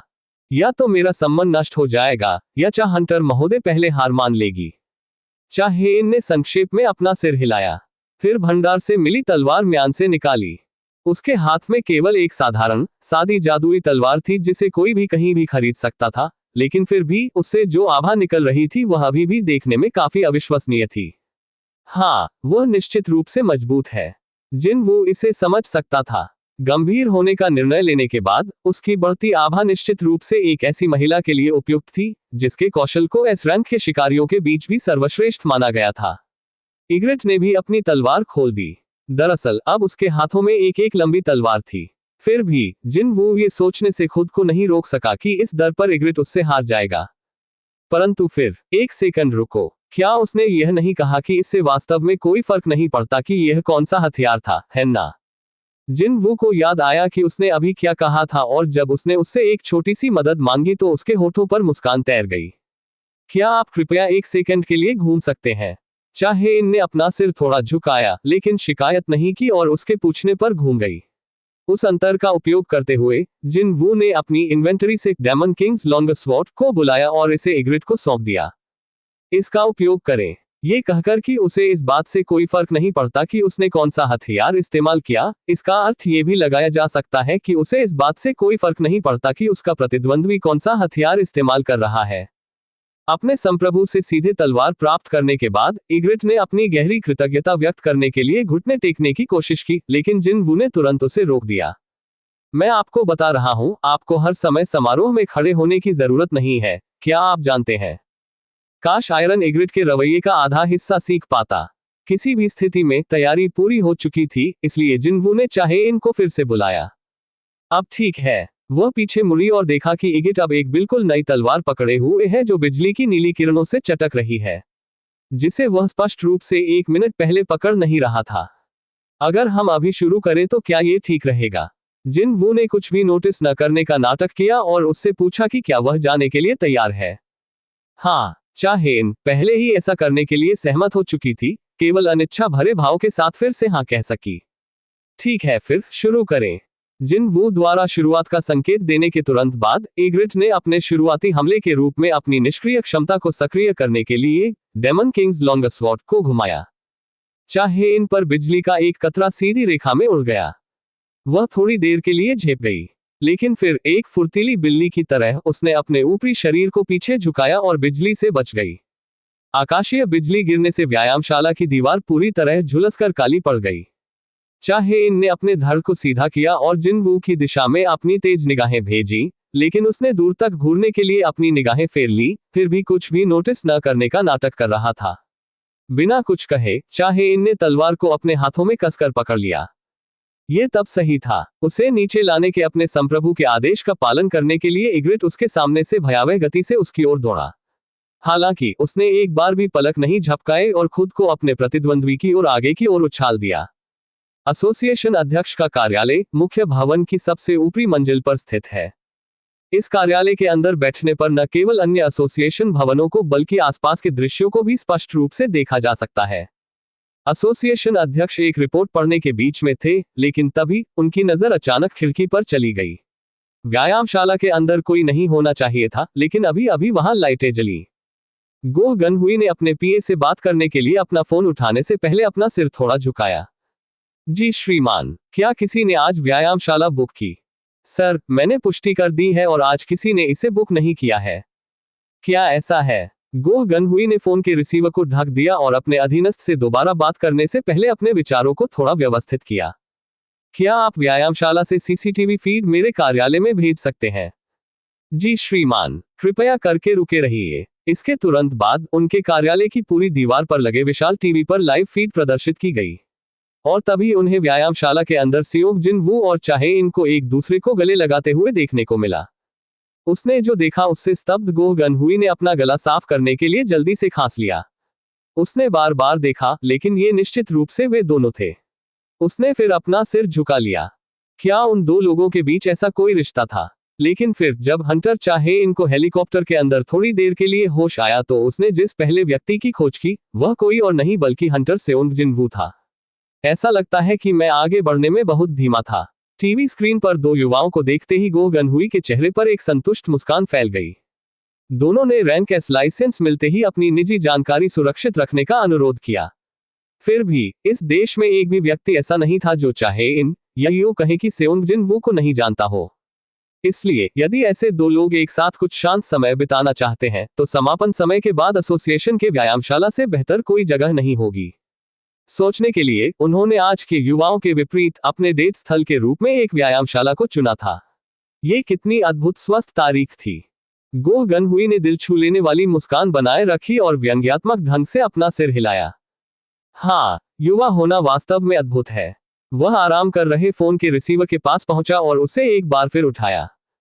मुझे इसके लिए खेद है, लेकिन मैं चाहता हूं कि आप व्यायामशाला से आने वाले सभी सीसीटीवी फीड बंद कर दें। महोदय, लेकिन बस इतना कहो कि आज रिकॉर्ड में रख रखाव का दिन था। मैं समझता हूं, सर। राष्ट्रपति के कार्यालय में सीसीटीवी फीड दिखाने वाली विशाल टीवी स्क्रीन जैसे ही उन्होंने कॉल समाप्त की, बंद हो गई। गोह गनहुई ने व्यायामशाला पर एक आखिरी नजर डाली और रिपोर्ट को ध्यान से देखने के लिए वापस लौटे। उनके होठों पर अभी भी मुस्कुराहट बनी हुई थी, लेकिन यह तब था। उसके कप में पानी की सतह धीरे धीरे हिल रही थी क्योंकि उसे व्यायामशाला की दिशा से 1 मिनट का कंपन महसूस हुआ। गोह गनहुई ने व्यायामशाला की ओर देखने की जहमत नहीं उठाए और बस मुस्कुराते रहे। वास्तव में युवा होना सबसे अच्छा है। ये है। जिन वू ने उसके दुखते माथे की मालिश की। ऐसा लगता था कि वह अब तक चाहे इनके वास्तविक कौशल को बहुत कम आंक रहा था। डेमन किंग्स लॉन्गस्वॉर्ड द्वारा इग्रिट की ताकत को समग्र रूप से बढ़ाया गया था, लेकिन अंत में वह उसके कौशल के खिलाफ जीत नहीं सका। इग्रिट का बायां हाथ कटने से उड़ जाने के ठीक बाद जिन वू ने इस मैच को समाप्त कर दिया। भले ही वह पूरी तरह से पुनर्जीवित हो गया, फिर भी वह अपने सैनिकों को नष्ट होते हुए नहीं देख सका। चाहे इनने अपनी कठोर सांसों पर लगाम लगाए और एक लंबी आह भरी, उसका प्रतिद्वंद्वी अपेक्षा से अधिक कठिन रहा होगा, क्योंकि वह सिर से पांव तक पसीने से लथपथ थी। उसकी पतली सफेद उंगलियां उसके माथे पर बनी पसीने की बूंदों को पोंछ रही थीं। जिन वू ने उसे दुखी भाव से देखा, मन ही मन आज अपनी हानि स्वीकार की और इग्रिट को वापस बुलाया। यह मेरा नुकसान है। इग्रिट अपनी छाया के अंदर वापस लौट आया। हालांकि चाहे इनने सीधे उससे बात की, उसके हाथों ने उसकी तलवार को जाने नहीं दिया। नहीं, कृपया, इसकी कोई गिनती नहीं है। अचानक उसका इससे क्या तात्पर्य था? गिनती नहीं हुई। चाहे इन ने खुद को समझाया। क्या आपने नहीं कहा कि आप सबसे शक्तिशाली सम्मन लाएंगे? चाहे इन करीब चली गई और तभी रुकी जब वह जिन वू से एक कदम दूर थी। क्या वह काला शूरवीर वास्तव में आपका सबसे मजबूत सम्मन था? वह यहां उससे नहीं पूछ रही थी। नहीं, ऐसा लग रहा था जैसे वह केवल उस बात की पुष्टि करने की कोशिश कर रही थी जो वह पहले से जानती थी। जिन वू ने चुपचाप अपना सिर हिलाया, मानो वह उसी का इंतजार कर रही थी। चाहे इन तुरंत आगे बढ़ गई। कृपया अपना सबसे मजबूत सम्मन जारी करें। हम उसी शुरुआत से ऐसा करने के लिए सहमत हो गए। लेकिन आप घायल हो सकती हैं। ये ठीक है। मैं वैसे भी कम से कम एक बार और लड़ना चाहती थी। उसकी घोषणा से जिन वू की आंखें चौड़ी हो गईं। रुको, तुम्हें पता था? मैंने वीडियो फुटेज देखा। चाहे इनने अब तक जिन वू अभिनीत छापे का वीडियो कई बार देखा था। वह विशाल राक्षस जो क्लिप के दौरान प्रकट हुआ था, उसे निश्चित रूप से उस राक्षस को कहीं से आग की लपटों को बाहर निकालते हुए देखना याद था। वह बुलाया गया प्राणी, वह हाय ओक शमन था, जो उस रैन के कालकोठरी का मालिक था। क्या मैं सही हूं? यदि ऐसा होता, तो इस बार उसने जिस उत्परिवर्तित चींटी राक्षस का शिकार किया, वह भी उसका बुलाया प्राणी बन गया होता। शुरू से ही उसने उस उत्परिवर्तित चींटी से लड़ने के बारे में सोचते हुए परीक्षण से गुजरना चुना। ऐसी जीत का कोई मतलब नहीं है। वह उत्परिवर्तित चींटी राक्षस की शक्तियों का उपयोग करने वाले बुलाए गए प्राणी को हराना चाहती थी, और इस तरह जिन वू को अपना असली मूल्य स्वीकार करना चाहती थी। सिर हिलाने से पहले उसने थोड़ा सोचा। बेरू, तुरंत जेट काले धुएं में घिरा एक छाया सैनिक जिन वू के पीछे उठ गया। चाहे इन ने जैसे ही बेरू का प्रवेश द्वार देखा, सहजता से पीछे हट गई और कुछ दूरी बना ली। तब याब, उस आदमी की आभा सचमुच बहुत भयानक थी। जब उसके चेहरे से सारा रंग उड़ गया तो जिन वू वास्तव में चिंतित हो गया और उसने तुरंत उससे पूछा, क्या ये सचमुच ठीक होगा? भले ही बेरू जीवित रहने की तुलना में कमजोर हो गया था, ये लड़का मूल रूप से एक हत्या का हथियार था जो पूरी तरह से शिकारियों को खत्म करने के उद्देश्य से पैदा हुआ था। चाहे इनके होंठ एक सीधी रेखा में बंद हो गए, क्योंकि उसने वजनदार ढंग से अपना सिर हिलाया। जिन वू से एक प्रश्न पूछने के लिए अपना सिर नीचे झुकाने से पहले बेरू कुछ देर तक चुपचाप उसे देखता रहा। हे राजा, मुझे इस महिला के साथ कैसा व्यवहार करना चाहिए? चाहे इन ये सुनने में असमर्थ रही होगी कि बेरू क्या कह रहा था, क्योंकि उसने कोई विशेष प्रतिक्रिया नहीं दिखाई। उसे घायल किए बिना उसे हराओ, ये किया जाएगा। चींटियों के पूर्व राजा और वर्तमान छाया सैनिक ने अत्यधिक तनावग्रस्त महिला योद्धा की ओर रुख किया। चाहे इन ने अपनी सूखी लार निगल ली। उसने महसूस किया कि उसके प्रतिद्वंद्वी द्वारा उत्सर्जित जादुई ऊर्जा की भारी मात्रा से उसकी त्वचा पर रोंगटे खड़े हो गए। मिस्टर सेओंग जिन वू ने इस तरह के प्राणी के खिलाफ लड़ाई लड़ी और जीत हासिल की। उसकी आंखें, जिनमें इग्रिट के विरुद्ध लड़ते समय कोई झिझक नहीं दिख रही थी, अब बुरी तरह कांप रही थीं। बेरू ने अपने संप्रभु के आदेश का पालन करने के लिए आवश्यक तैयारी पूरी कर ली थी, और अचानक उसके मुंह से जोरदार चीख निकली। ब्लेड जैसे पंजे बेरू की उंगलियों के सिरों से फैलने लगे, इसलिए उसके पीछे खड़े जिन वू ने एक दुखी दृष्टि से देखा। उद्धरण डॉट पंजे पीछे हटाओ। उत्साही बेरू ने तुरंत अपने पंजे पीछे खींच लिए। जिन वू ने अपने सैनिक के दिमाग में एक और निर्देश डाला। यदि आप उस महिला को चोट पहुंचाएंगे तो यह आपके लिए भी अच्छा नहीं होगा। मैं आपकी इच्छा का पालन करूंगा। बेरू का वह निश्चित उत्तर सुनने के बाद ही जिन वू ने दूसरे मुकाबले की शुरुआत की घोषणा की। शुरू करो। चैप्टर 135। बेरू अपनी चाल चलने वाला पहला व्यक्ति था। उसके प्रभु ने उसे केवल एक ही आदेश दिया था, दुश्मन को नुकसान पहुंचाए बिना उसे हराओ। बेरू एक बार अपनी प्रजाति के चरम पर था और वह जानता था कि उस आदेश को पूरी तरह से पूरा करने का सबसे अच्छा तरीका क्या था, और वह ये होगा, प्रतिद्वंद्वी के दिमाग में उनके बीच शक्ति के स्पष्ट अंतर को अंकित करके लड़ने की उसकी इच्छा को खत्म कर दे। चाहे इनके हिलते ही बेरू उसकी नजरों से ओझल हो गया और उसे इसका एहसास होने का मौका मिलने से पहले ही वह उसकी नाक के ठीक सामने फिर से प्रकट हो गया। चाहे इनकी पशु जैसी प्रवृत्ति तब भी उभरी जब बेरू की गति पर आश्चर्य ने उसे लगभग अभिभूत कर दिया और उसने अपने प्रतिद्वंद्वी पर अपनी तलवार घुमा दी। इसके बाद उसने दर्जनों अन्य लोगों के साथ काम किया। हालांकि बेरू मौके पर खड़ा रहा और एक भी कदम उठाए बिना उसके सभी हमलों से बच गया। यह एक सटीक गति थी जिसने सभी आवश्यक गति को समाप्त कर दिया। वह इतना तेज था कि उसके जागने के बाद की तस्वीरें पीछे छूट गईं। यह उनकी शक्ति के स्तर में एक न पाटने योग्य अंतर का प्रदर्शन था। ऐसा हो ही नहीं सकता। हर बार चूकने पर चाहे इनकी आंखें जोर से कांपती थीं। यह एक बार भी अपने पैर हिलाए बिना इतनी करीब से मेरे सभी हमलों को चकमा दे सकता है। बस एक बार और। उसने अपने प्रतिद्वंद्वी की गर्दन पर निशाना साधा और एक झटका लगाया, लेकिन जीव थोड़ा पीछे झुककर उससे बच गया। इससे कोई फर्क नहीं पड़ता कि उसने कहां से हमला किया या उसने अपने हमलों को कैसे बदला, उसके प्रतिद्वंद्वी ने आसानी से उन सभी को चकमा दे दिया। ये कैसे हो सकता है? ये चीज अब जीवित भी नहीं थी। ये चीज मृत राक्षस की शक्तियों को उधार लेने वाला एक संबंध था, तो यह अभी भी इतना मजबूत कैसे हो सकता है? और भी, मिस्टर सियोंग जिनवू, जो इस तरह के समन को स्वतंत्र रूप से नियंत्रित कर सकता है, बस क्या? चाहे इनकी हरकतें उस पर आक्रमण करने वाले अस्पष्ट भय के कारण थोड़ी सुस्त हो गईं, और बेरू ने इस अवसर का लाभ उठाते हुए अपने हाथ के पिछले हिस्से से उसकी आने वाली तलवार को मार गिराया और फिर उसका चेहरा अपने चेहरे के करीब दबाया।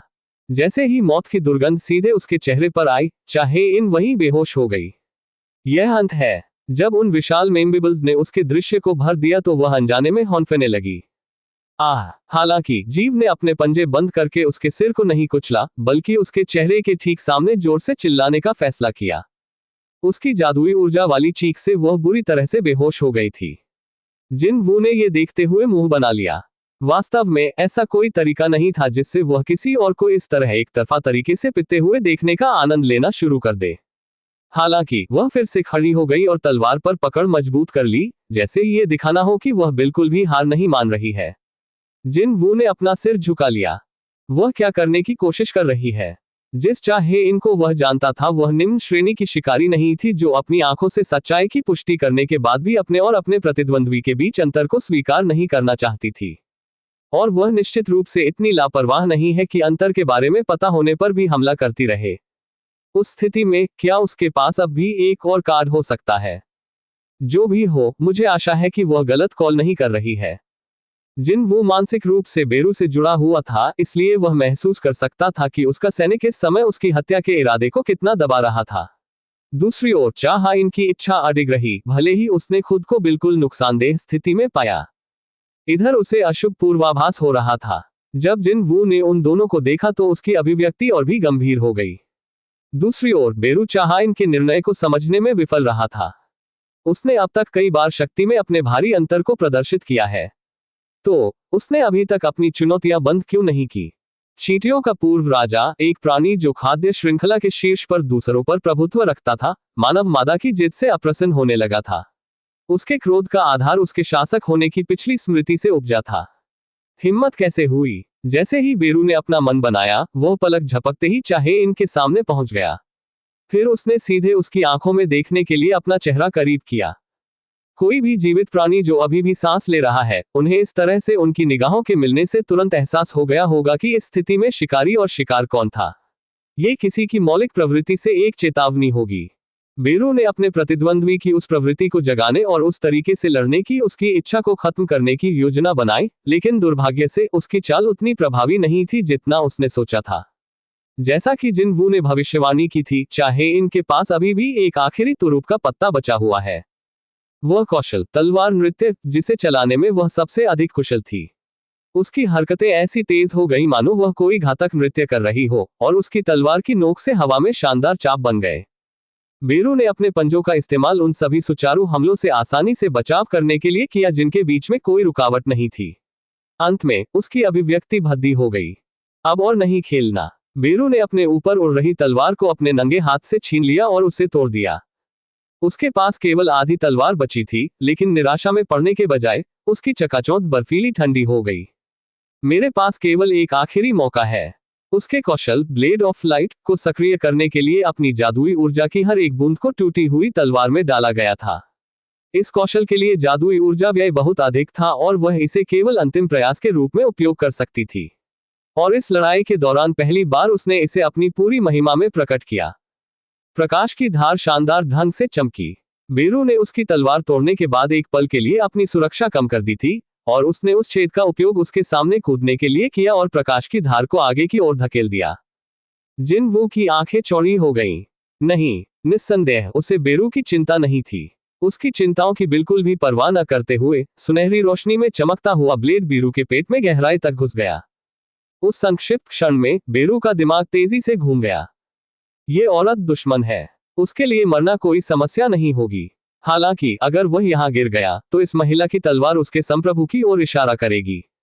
ये तब था सभी शैडो सोल्जर्स के मानस के भीतर गहरी दबी हुई एक वृत्ति, जिसे बड़े संकट के समय में सक्रिय करने और बाकी सभी चीजों पर हावी होने के लिए डिजाइन किया गया था, जीवन में वापस आ गई।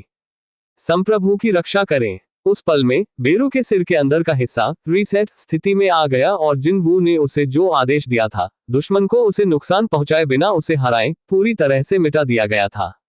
जिन वू की रक्षा के लिए बेरू एक भयानक राक्षस में बदल गया। उसका शरीर बड़े पैमाने पर फूल गया। उसके जबड़े खुले हुए थे जैसे कि वह स्टील को चबाने के लिए तैयार हो रहा हो, और अंत में उसके पंजे तेज ब्लेड के समूह जैसे दिखने लगे। बेरू ने अपने मालिक के दुश्मन को चीरने की तैयारी पूरी कर ली और अपने सभी 10 पंजे और उनकी नुकीली धारें अपने लक्ष्य पर घुमा दी। सभी 10 ब्लेड चाहे इन तक पहुंचने से ठीक पहले। जिन वो इसे ठीक समय पर बचाने में कामयाब रहा। मैंने तुम्हें रुकने के लिए कहा था, हैन्ना। जिन वू ने अपने नंगे हाथों से बेरू के दोनों पंजों को रोक लिया और अपने सैनिक को घूरने लगा। बेरू को उस क्रोधित दृष्टि का सामना करना पड़ा और वह कांपने लगा। वह तेजी से पीछे उछला और अपने मध्य भाग से प्रकाश की तलवार को खींचने की भी जहमत नहीं उठाई, जमीन पर लेट गया और क्षमा की भीख मांगी। ओह मेरे राजा, दया करो। जिन वू को पता था कि यह आदमी उस पल के बारे में क्या सोच रहा था जब वह अभिनय करने वाला था। अरे संप्रभु की रक्षा करो का एकमात्र विचार उसके दिमाग में भी बहुत जोर से गूंज रहा था। जिन वू ने अपनी निगाहें दूसरी ओर मोड़ने से पहले थोड़ी देर के लिए बेरू को घूर कर देखा। चाहे इन पूरी तरह से थक गई थी और अब और खड़े होने में असमर्थ होकर जमीन पर गिर गई। वह जानती थी कि उस संक्षिप्त क्षण के दौरान उसका फिर से मौत से सामना हो गया था। क्या आप ठीक हो? जिन वो करीब चला गया। वह खुद को पीछे धकेलने की कोशिश कर रही थी, लेकिन अंत में हार मान ली और अपनी निगाहें फर्श पर टिकाए रखते हुए सिर हिलाया। मैं ठीक हूँ। ठीक है, मेरा पैर। जिन वू ने उसका समर्थन किया और पूछा, तुम अपने आप को इतनी जोर से क्यों धकेल रही थी? मेरा मतलब है, अपने आप को इस तरह से मुश्किल में डालते हुए मेरे गिल्ड में प्रवेश करने का आपके पास कोई कारण नहीं होना चाहिए, है ना? दरअसल यह एक साधारण परीक्षा मानी जाती थी। इससे भी अधिक, यह एक परीक्षा थी जो उसने उसे चतुराई से अस्वीकार करने के लिए तैयार की थी। लेकिन सोचने के लिए वह जीतने के लिए इतनी जुनूनी होगी, यहां तक कि इस तरह के खतरनाक कौशल का उपयोग करने की हद तक भी। इसे हर कीमत पर जीतने की उसकी इच्छा के अनुरूप नहीं बनाया जा सकता। इसलिए ये हो सकता है। जिन वू ने सावधानी से उससे पूछा ताकि उसके अहंकार को ठेस न पहुंचे। क्या आप शायद मुझमें रुचि रखती हैं? माफ करें। चाहे इन घबरा गई और उसके सिर के पिछले हिस्से में किसी के चोट लगने का आभास हुआ। जिन वू ने अपना सिर झुका लिया। वह भी नहीं था, लेकिन फिर चाहे इन ने सावधानी पूर्वक अपने विचारों को पुनर्गठित किया और अपने उत्तर को सही किया। हाँ, मुझे ऐसा लगता है। संयुक्त राज्य अमेरिका के हंटर बयूरो के भीतर।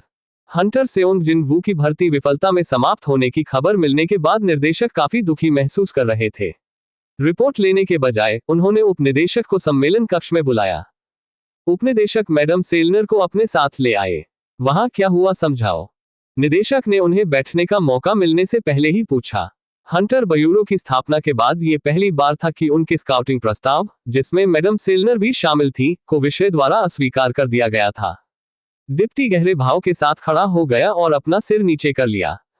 मुझे सचमुच खेद है, श्रीमान। मैंने तुम्हें यहां माफी मांगने के लिए नहीं बुलाया है, माइकल। निर्देशक ने एक निश्चित बटन दबाया और सभी कांच की दीवारें ढक गईं और निकास को कसकर बंद कर दिया गया। आंतरिक भाग पूरी तरह से ध्वनिरोधी बन गया था। जानकारी के रिसाव को रोकने के लिए मैडम सेलनर से संबंधित सभी मामलों पर कभी भी फोन पर या ईमेल के माध्यम से चर्चा नहीं की गई। यही कारण है कि निर्देशक अब तक इस बात से अनभिज्ञ था कि दक्षिण कोरिया में अब तक क्या हो रहा है। अब कृपया मुझे समझाएं कि क्या हुआ। उपनिदेशक ने एक दो क्षण के लिए मैडम सेलनर की ओर देखा। उसने धीरे से अपना सिर हिलाया और तभी डिप्टी ने अपने कसकर बंद होंठ एक बार फिर खोले। मैडम सेलनर हंटर सेओंग जिनवू का निरीक्षण करने में सक्षम थी। आपका रिजल्ट क्या था? निर्देशक को पता था कि उसकी शक्ति कैसे संचालित होती है, इसलिए उसके अवलोकन का परिणाम उतना ही महत्वपूर्ण था जितना कि भर्ती का परिणाम। हंटर सेओंग जिनवू है। डिप्टी ने तनाव से अपने सूखे होठों को चाटा और आगे बढ़ गया। स्पष्टतः राजाओं में से एक है। क्या? डायरेक्टर अपनी सीट से उछल पड़ा। इतने वर्षों में वह जितने भी शक्तिशाली शिकारियों से मिली, उनमें से उसने केवल 3 लोगों को राजा बताया, और वे तीनों इतने शक्तिशाली थे कि दुनिया को अपनी गर्दन के बल हिला सकते थे। सचमुच वे शिकारियों के चरमोत्कर्ष थे, और सेओंग जिनवू नाम के व्यक्ति को भी अब उस सूची में शामिल किया जाना था। निर्देशक ने अपनी नजर मैडम सेलनर की ओर घुमाए और उनसे पूछा, क्या इसका मतलब यह है कि हंटर सेओंग जिनवू के पास अन्य विशेष प्राधिकरण रैंक हंटर्स के बराबर शक्ति का स्तर है? अजीब बात है। उसने तुरंत अपना सिर हिलाया। माफ करें। डायरेक्टर के माथे पर शिकन आ गई। डिप्टी अच्छी तरह समझ सकता था कि उसका बॉस इस समय कैसा महसूस कर रहा होगा। आखिरकार जब उसने बिल्कुल वही उत्तर सुना तो उसने भी ऐसी ही प्रतिक्रिया प्रदर्शित की थी। मैडम सेलनर ने एक लंबी आह भरी। लगता है मुझे अपने आप को थोड़ा समझाना पड़ेगा। उन्हीं शब्दों से उनकी बात शुरू हुई। सबसे पहले मैं मान लूंगी कि आप दोनों जानते हैं कि मुझमें किस तरह की क्षमता है। निदेशक और उसके डिप्टी दोनों ने एक साथ सिर हिलाया। पहले पहले बोला, आपने कहा कि जागृत लोग दूसरे पक्ष की शक्तियों से जुड़े हुए लोग हैं। जागृत व्यक्ति की आंखों में घूरकर मैडम सेलनर उक्त जागृत को दूसरी ओर से जोड़ने वाले मार्ग को महसूस कर सकती थी। हालांकि उसने कहा कि कुछ ऐसे जागृत लोग थे जो दूसरी तरफ से इतनी अविश्वसनीय शक्ति प्राप्त कर रहे थे कि यह प्रकाश की एक चकाचौंध बाढ़ जैसा प्रतीत होता है। ये बिल्कुल वही राजा थे जिनके बारे में उसने बात की थी। तो फिर हंटर सेओंग जिनवू में क्या अलग है? उसके पास कोई रास्ता नहीं है। मैडम फिर डर से कांप उठी। जब मैंने उसकी आंखों में देखा तो उसके भीतर का अंधेरा मुझे घूर रहा था। अरे बाप रे, वह स्वयं अंधकार था। इसका उपनिदेशक ने तुरंत खंडन किया। लेकिन हंटर के रूप में अपने कार्यकाल के दौरान उसने बहुत से लोगों की मदद की है, और मैं उसे उतना बुरा व्यक्ति नहीं मान सकता जितना आप उसे बताती हैं। यदि हंटर सेओंग जिनवू वास्तव में एक दुष्ट व्यक्ति था, तो उसने तुरंत उन 2 एजेंटों को मार डाला होता, जिन्होंने उस पर बंदूक तान रखी थी, जहां वे खड़े थे। हालांकि उसने इसकी ज्यादा परवाह किए बिना इसे आगे बढ़ने दिया। मैडम ने सिर हिलाया। मैं इस बारे में बात नहीं कर रही थी कि हंटर सेओंग जिनवू एक अच्छा या बुरा आदमी था, उपनिदेशक। उसकी आंखों में चमकती रोशनी दृढ़ थी। नहीं, मैं उसकी शक्ति की उत्पत्ति के बारे में बात कर रही हूं। निर्देशक तब तक अपनी ठुड्डी के नीचे हाथ दबाए उसकी बातें सुन रहा था, लेकिन आखिरकार उसने अपनी आवाज उठाई। इसमें कोई गलती नहीं है कि वह एक शक्तिशाली शिकारी है, हाँ। मैडम ने सिर हिलाया। हंटर सेओंग जिनवू वह किसी और की शक्ति उधार नहीं ले रहा है। वह केवल अपने भीतर रहने वाली शक्ति पर भरोसा करता है, इसलिए वह मार्ग द्वारा प्रतिबंधित नहीं है। मतलब, उसकी शक्ति की कोई सीमा नहीं है। डिप्टी डायरेक्टर अचानक कांपने से पहले चुपचाप बुदबुदाया। वह कल्पना भी नहीं कर सका कि बिना किसी सीमा के बाहर निकलने वाली शक्ति का स्तर कितना बेतुका हो सकता है।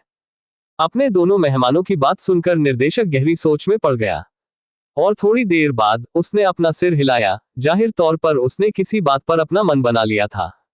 मैडम, आपकी कड़ी मेहनत के लिए धन्यवाद। मैडम सेलनर को विदा करने के बाद निदेशक अपने डिप्टी के साथ हंटर ब्यूरो की भूमिगत मंजिलों की ओर चला गया। निदेशक, हम कहाँ जा रहे हैं?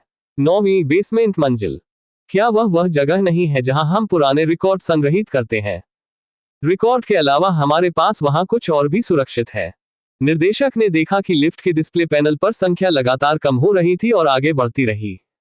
अगर हम मैडम सेलनर की शक्ति पर भरोसा नहीं कर सकते तो हमें उसे अंदर लाने के लिए एक अलग विधि का उपयोग करना चाहिए। वह आदमी अभी भी बहुत छोटा था और उसके पास अथाह शक्ति थी।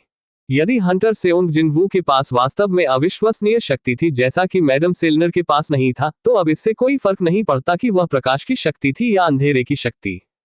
जो चाकू आपने खुद को बचाने के लिए उठाया है वह किसी और के नजरिए से एक घातक हथियार जैसा लगेगा।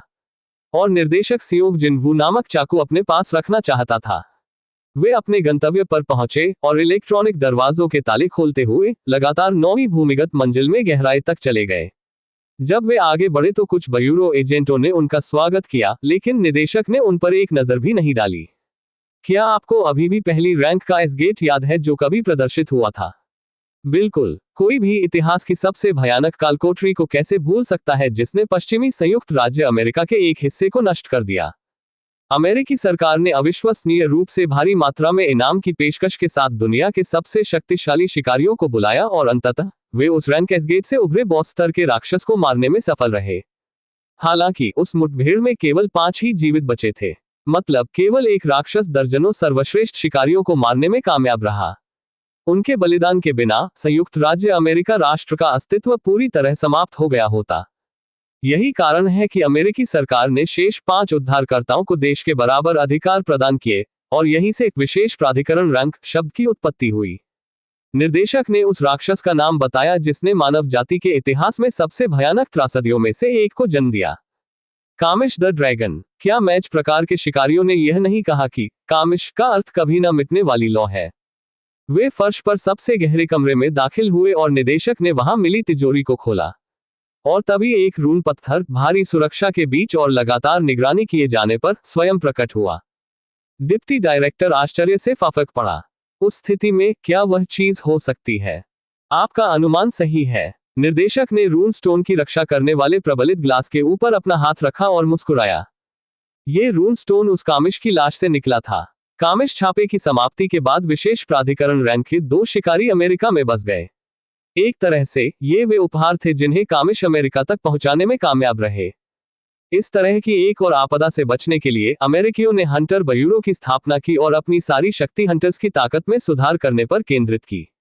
तब से लगभग 8 वर्ष बीत गए, केवल इसलिए कि जीवित विशेष प्राधिकरण रैंक शिकारियों में कोई मैच प्रकार का शिकारी नहीं था। कामिश के रूनस्टोन को हंटर ब्यूरो के नीचे इस ठंडे भूमिगत भंडारण में छिपा दिया गया था जो एक नए मालिक के आने की प्रतीक्षा कर रहा था। कांच के डिब्बे में झांकते हुए निर्देशक ने अर्थपूर्ण मुस्कान बिखेरी। कामिश जल्द ही हमें हमारे खूबसूरत देश के लिए एक और अमूल्य उपहार देगा।